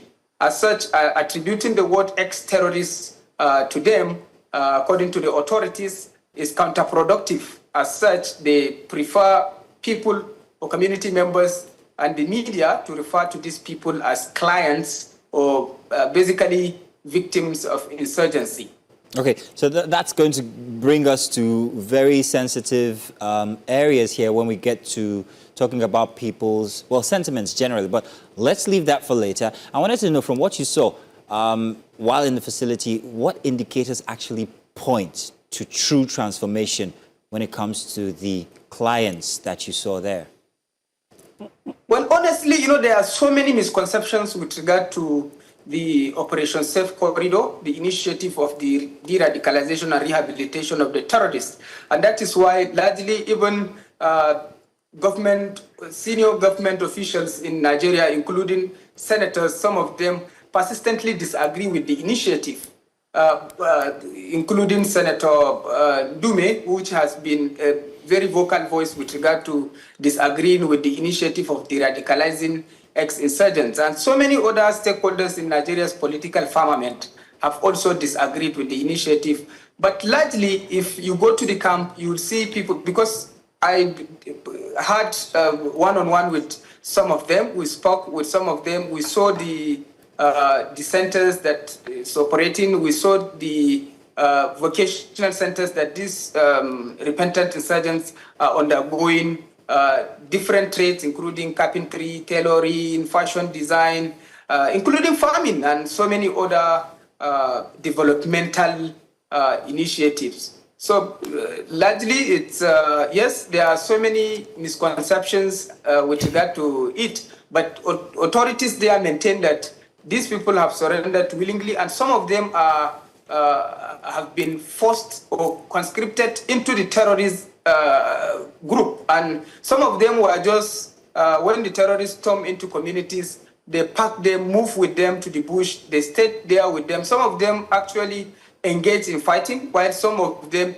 did not engage in fighting. But be that as it may, the authorities have provided different stages, saying that some of them have to undergo legal procedure. Some of them have gone through their years in prison, and then after that, then they undergo the deradicalization and rehabilitation. All right. I'm so grateful that you actually mentioned that, because that was where my next question was going to come from, in terms of you surrender yourself to rehabilitation, but you don't surrender yourself to serve time for the crime. So if you've mentioned, I mean, I think it's a great one that after crime, sentencing and going to jail, you go ahead and do your rehabilitation. So before Umaru answers, may I say that I kind of like understood a bit of what Umari just said now, where the term, I think, should have been unwilling terrorists, because in the first place, these people didn't go into terrorism willingly. They were either abducted. But that's not all of them. That's not all of them. That's not all of them. So from what, Umar, correct me if I'm wrong, these are the people who mostly form the population of the people who are at the rehabilitation centers. These are unwilling terrorists. So but what about the hardened ones? But leave my question. Please take care of it. I think you need to help me clarify that first as well, because, yeah, to a certain degree, we can sympathize with the ones that were unwilling. We've seen, what's that movie, Blood Diamond and whatnot. We saw what happened in countries like Liberia, Uganda, Rwanda, all of those years back. So I can sympathize with the ones that were forced into it and were unwilling. But can you please just clarify for me, this program, does this cater to unwilling or the willing as well? Well, answering this question is simple, because the fact is these people have surrendered voluntarily, and that in itself has cleared the question.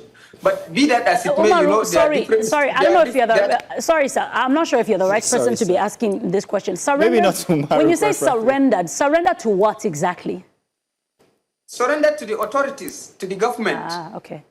And then the government thought it best to not take them to prison, charge them. They thought, let's rehabilitate them. That was just the best.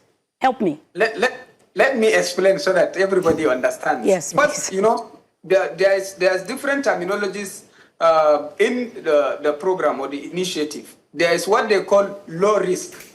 Low risk are considered, low risk are considered maybe farmers, maybe women, children who are conscripted into the program, into terrorism by insurgents. They were forced, into insurgents activities, be it in Borno, be it across Lake Chad, be it in different parts of the country. So these are considered low risk, who do not, based on the analysis of the authorities, because there are psychologists, there are so many, like I said, it's a multi-stakeholder engagement. When they do their own investigation, they differentiate the low risk and then the hardened ones. The hardened ones undergo their jail terms. After undergoing the jail term, both natural, they will come to the program too. After coming to the program, they are rehabilitated. Right. Omaru, sorry. Sorry. I'm not going to be your... I know I'm not your favorite person today, but I'm still there. Please, just help me, because, you know, in the interest of time, you are talking about the rehabilitation and the programs. Can you give us a bit of an insight? Because, of course, you were at the camp. What does the rehabilitation entail? What do these programs entail? I think Mazino asked you earlier to say, how can you actually tell if the rehabilitation has been successful for an individual? What happens? What's the rehabilitation process like? Well, you know, it's an all-encompassing engagement. It has, you know, the root causes of the insurgency had to do with a lot of indicators. Poverty is there, unemployment is there, but most importantly, the misinterpretation of religious teachings is also there, which authorities are using the psycho-religious initiative to change the thinking and mindset of some of the repentant individuals who believe that what they are doing in the bush, or what they are doing in the bush and causing havoc to the community, is working towards fighting in the cause of God. So these religious leaders are used to counter this narrative, to use different books. The religious books, if you are Muslim, they use the Quran. If you are Christian, they use the Bible. So they change the mindset of these people. And like I've said, it involves psychologists, it involves members of the Nigerian drug law enforcement agencies, and so many other agencies that try to rehabilitate these people and ensure that they are back reintegrated into into the communities of choice. And it might interest you to know that the repentant individuals are not only from Borno, they are not only from the Northeast. Based on what we saw at the Operation Safe Corridor camp in Gombe, we were informed that some of them were brought from Plateau, some of them were brought from Kogi, some of them Enugu, and so many other states across Nigeria. They are rehabilitated there. Okay, Umaru, thank you very much for that clarification, because I was wondering about reintegration into society. So while they're attended to psychologically or religiously, depending on which religion, they are also vocationally as well, I bet. They're also taught to do things that would help them reintegrate back into society. Now, that reintegration, what about the people who have been hurt by the victims out there? What consideration is given to them? Because in the case of Rwanda, if I'm not mistaken, there were cases where they had to just let bygones be bygones and people were reintegrated back to society. But the effect on the people who would see members of society walking down the road that have caused them great harm was also a factor to consider as well, and it wasn't a very good one. So in this case, when these people are reintegrated into society, these communities, are there any considerations given to them psychologically, religiously, vocationally? Well, in recent times, we saw engagements in Borno State, and it's with regard to engaging community members, with regard to the deradicalisation and rehabilitation, and of course, the reintegration of these people back to the communities, the engagement with traditional leaders, community leaders, religious leaders, members of different civil society organizations, human rights groups, and international organizations. But, you know, it's said better late than never. At the initial stage, these things were not available. In fact, I did a research in 2025 looking at how Nigerian newspapers framed this Operation Safe Corridor. And we found out that the media, even the media are not abreast with in-depth knowledge about this initiative. It was later on that the authorities become open to the Nigerian media and to the public with regard to what is really happening, what is the deradicalization, what is the rehabilitation, and why should the communities embrace these people.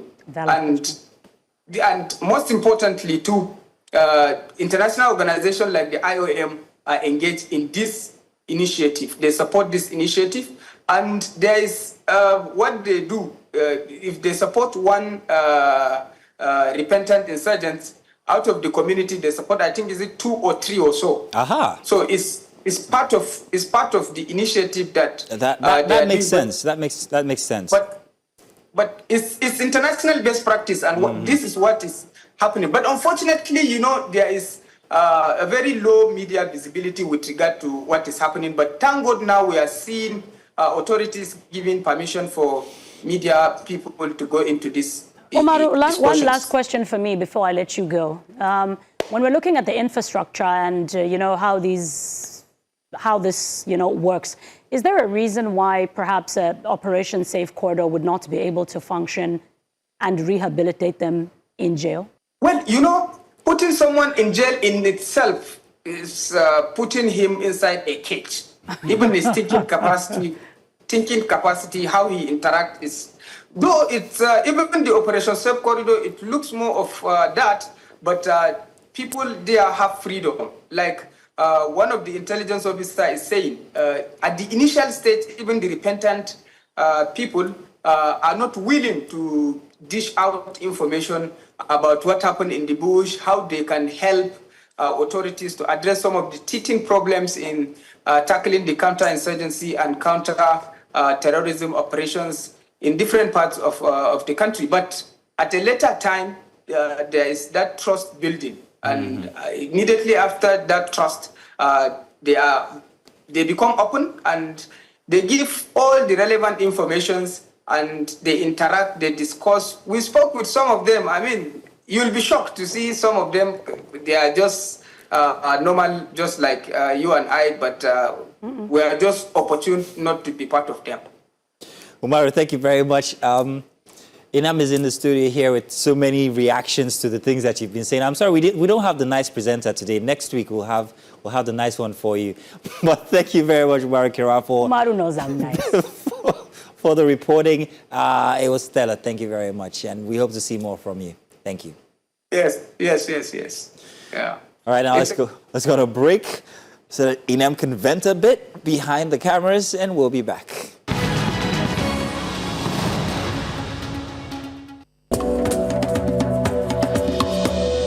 Welcome back. It's our final segment for this morning, Focus Africa. This week, leaders from across government, business, finance, and also industry converged in Kigali, Rwanda, for the Africa CEO Forum, one of the continent's biggest gatherings focused on economic growth, investment, and Africa's place in a rapidly changing global economy. For trade partnerships to industrialization, energy technology, and also infrastructure, the forum has once again put Africa's economy forward. Future firmly in the spotlight. For Nigeria, the conversation carries particular significance. Bola Ahmed Tinubu used the platform to defend ongoing economic reforms, and push for greater foreign investments, especially in sectors like power, mining, and manufacturing.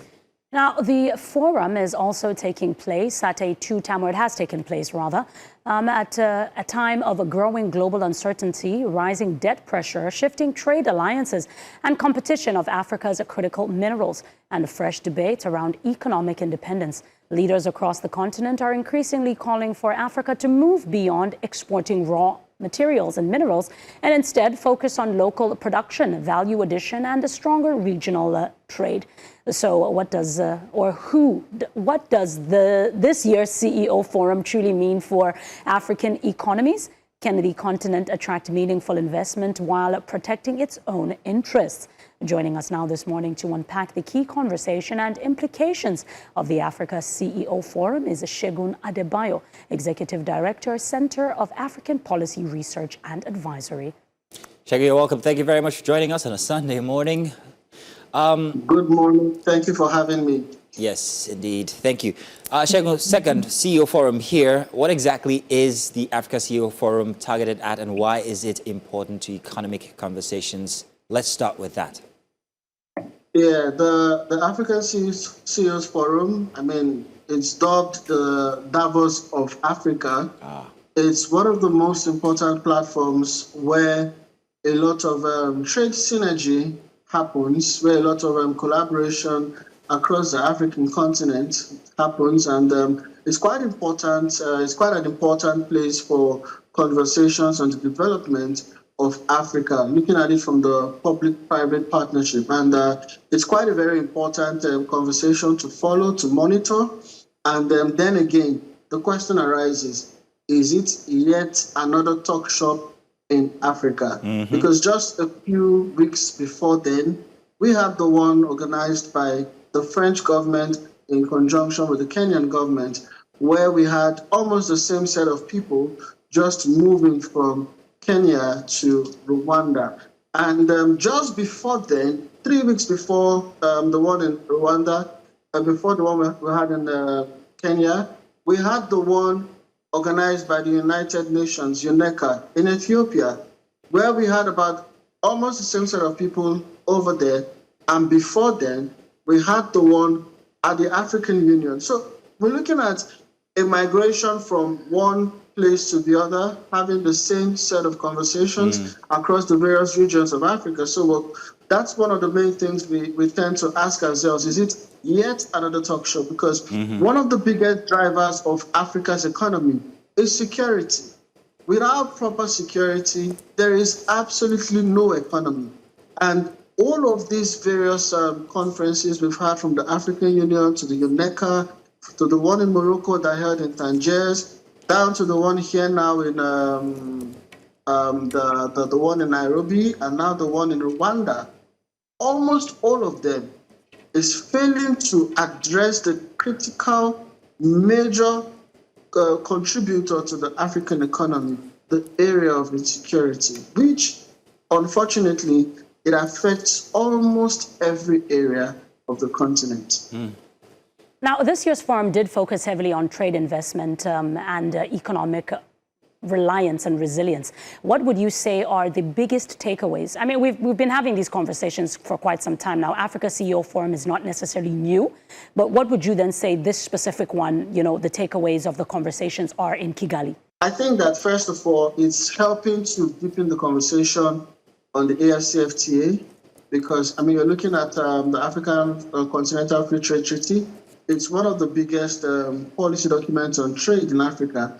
And everyone who is in business in Africa and wants to expand within the continent will be looking at that document, because it presents a framework for made in Africa products and goods and services to thrive.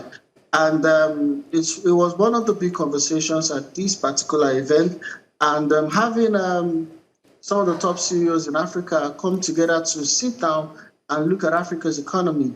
You can successfully look at the economy when you look at the AFCFTA, and a lot of networking, a lot of communication, and that is very important. This is a part of the conversation that I would really be excited about, for us to, you know, have many of the top players in Africa come together and begin, you know, synergizing to have trade and investment opportunities scaled across the continent. But then again, we begin to look at the familiar challenges to executing the AFCFTA and trade across Africa, where you look at number one, you look at transportation and logistics, you're looking at communication, you're looking at air travels. You know, it's almost impossible to go on a direct flight to anywhere across the continent. You almost have to have stopovers. And the cost of moving across the continent, unfortunately, is almost more than the cost of traveling outside the continent. The cost of communication within the continent, and like Dangote even said recently, he said he needs 39 visas to move across Africa. And events like this begin to, you know, spotlight the issues that affect trade and investment across Africa. That is one major one of them, where I was recently trying to get a visa to go to an African country, And, when I was told how much it was going to cost me, I was surprised. More than the cost to get a US visa or a UK visa. And it's just, a few countries away from you. So until these policies, these policies begin to, reflect the need for proper synergy on trade, these events will just be yet another talk show. So yes, but one advantage is that it helps us spotlight the issues, helps us look at the issues more critically. And then as we begin to foster trade amongst ourselves, foster communication and engagement that would lead to better businesses. I mean, you have key players like the Afro-Exim Bank, the AFDB also being a part of these conversations, ready to finance trade across Africa. These are good opportunities, but like I said, there are underlying policies that may not allow the proper synergy. And I started by talking about the security. I talked about the communication, the transportation, the logistics, and these are real issues that affect trade across Africa. Mr. Adebayo, you spoke so well there with that input there. Trade, goods and services across Africa is bedeviled, and the challenge is bedeviled by borders, security, disunity. But there are other things to also consider when it comes to the African system itself. And one of them is a bit political. And I'm talking about the sentiments across the different countries and how that affects trade and how that does not come up inside of conversations. Only just recently, we had issues between Nigeria and South Africa with the xenophobic attacks. Nigerians have to move back to Nigeria. And that affects their well-being, or rather their trading or whatever it is that they're doing in South Africa. Are these not considered important enough to have as conversations at these forums? Do you not think? Absolutely, absolutely. I must say that they are very important points to consider. I mean, Ghana recently offered reparation and recently extracted their citizens from South Africa. And you look at the South African xenophobia problem. I saw a video today, and it's now almost becoming an intertribal problem, even within South Africa, where you see people complaining that, I mean, why would someone from Gauteng be coming for business in Pretoria? And it's a very big problem. The tribal sentiments, you talked about the sentiments across the continent. It's a very, very big issue. Let me look at it from this perspective. First of all, let's start from the historical cause of some of these sentiments. First, look at the effect of colonization, the effect of apartheid, segregation on the various people. Look at how it affects communication and education. You look at Nigeria, for instance, is sandwiched by French-speaking countries. That already affects regional integration because the French economies are run by a common currency, the CFAs, and there is a lot of undiscussed and unknown. You'd have to travel to one of those French countries to understand that some of them, their central banks are not even in their country. It's in Paris, So you look at that already affects how business is done. Regional cooperation will have issues. You find countries sandwiched by neighbors that have totally different orientations, different systems of government, totally different communication patterns and systems, and it begins to affect intertrade. You look at what's currently happening with let me step into the Africa Forward event, which held in Kenya, and look at the riots, the pushback from the people in Kenya when their government began to go into a lot of bilateral agreements with France. I mean, that's literally sowing their economic development plan with the French government. And that's the first time the French government is stepping out of Francophone Africa and having such a high-level engagement with African countries that you could see 30 African presidents present. And when you begin doing business with France, and with the French administration, you begin to whip up sentiments because the effect of the French colonization on Africa is still very intense. You look at what's happening in the Sahel region. Most of what you're seeing in the Sahel region, the big conversations around the Sahel, has been how the French has been trying to destabilize their government. These are reports from the AES countries of since when they kicked out the French miners and the military and all from their countries. We look at how the French are still trying to get a hold on these countries. We look at how these countries have begun to prosper economically, some of them doubling their GDP since they kicked the French out. And then, people are not blind. We can see this on social media. Ibrahim Traore is like a hero figure in Africa to the African youths. He's just about 37, 38 years old, thereabouts. And you're seeing a lot of people, vibe to his kind of leadership, even though he didn't come into democratic means. And you're seeing the same French government going to sign a lot of bilateral trade agreements with another French country, with several, about 30 other African presidents present. That definitely will affect, how business and trade is done on the continent.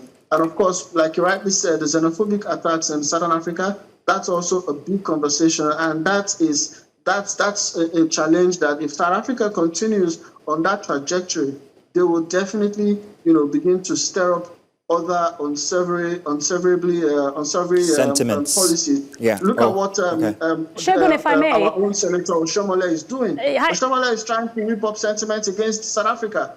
And this can happen across and scale across the continent and affect trade and investment and business across the continent.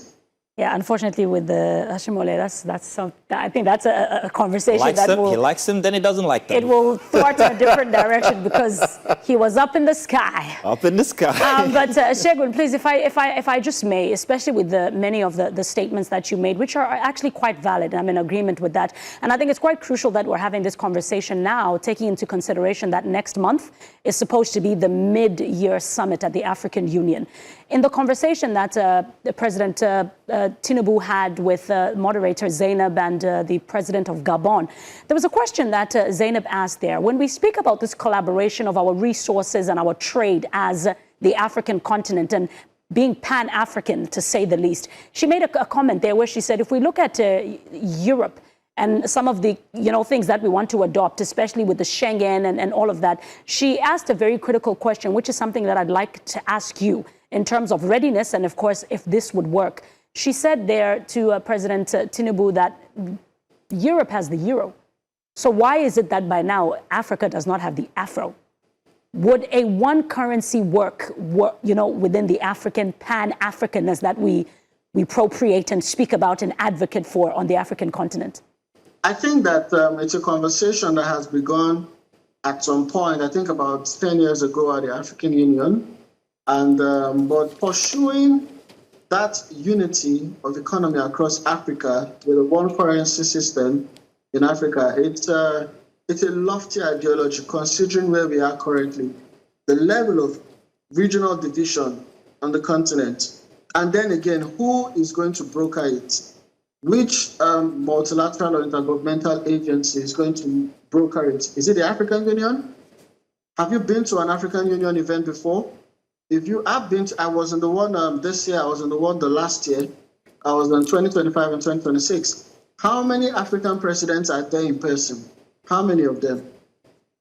How many of the policies from the African Union go beyond the African Union conversations and actually distill themselves to the various member states? So based on what you were saying, then it's quite clear for us to say that the African Union is not as strong as the EU.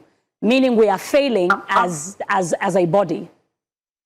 Absolutely, 100%. At the 2025 African Union, I can make the tapes available to you. I asked them very pertinent questions. That's the commissioners, the heads of the various commissions. And I said to them, why is it that your policies don't get distilled to the member states? And they keep saying, all of them kept saying the same thing. They all said that the member states are sovereign states and they can do whatever they want. But then again, when you go to the various member states of the same African Union, you will see United Nations policies being driven heavily. You will see United Nations trying to convert the economic development plan of the various countries to the SDGs. The SDGs, in fact, a representative from Zambia asked the African Union, asked even the United Nations representatives at the last UNECA event in Ethiopia. I was there, and he asked and said, why is it that in the various African countries, the SDGs, the Agenda 2030, are more popular than the Agenda 2063. The Agenda 2063 is Africa's development blueprint for the African continent. It's even titled The Africa We Want. He said, almost no African is aware of Agenda 2063, but everybody knows about Agenda 2030. That is even to tell you that all the way from New York, the headquarters of the United Nations, their policies are being driven stronger in Africa than the African Union. So is it the same African Union who is unable to successfully drive Agenda 2063, has their policy framework across the member states that we're expecting to unify the African economy and give us a one currency? We're far from it, realistically speaking. Mr. Adebayo, we don't have enough time. This conversation could go many directions and many angles. I wish we had that time. Maybe we should have an exclusive with you. But thank you very much for giving us the small time that we have here to have this conversation with you. It was very interesting. Inam, by the way, that question about the Afro, very relevant. Thank you very much, Segun Adebayo. And we'll catch up next time. Thank you. Thank you for having me. You're welcome. What a way to end the show now, isn't it? Because we started with conversation about Africa, African unity, and and the African Union and its relevance. The African Union, and we're ending it so we tied it up in a bun. It was great having you over again. So until next week, where you'll be joining us still. I am. For Breakfast Extra. I am with you. We'll say our goodbyes. Mazino can't replace me that easily. Yes, indeed. She's been a soldier this week. She's been here despite odds. But thank you very much once again. Thank you. Do remember now, join Breakfast Central tomorrow morning up until Friday. We'll see you next after.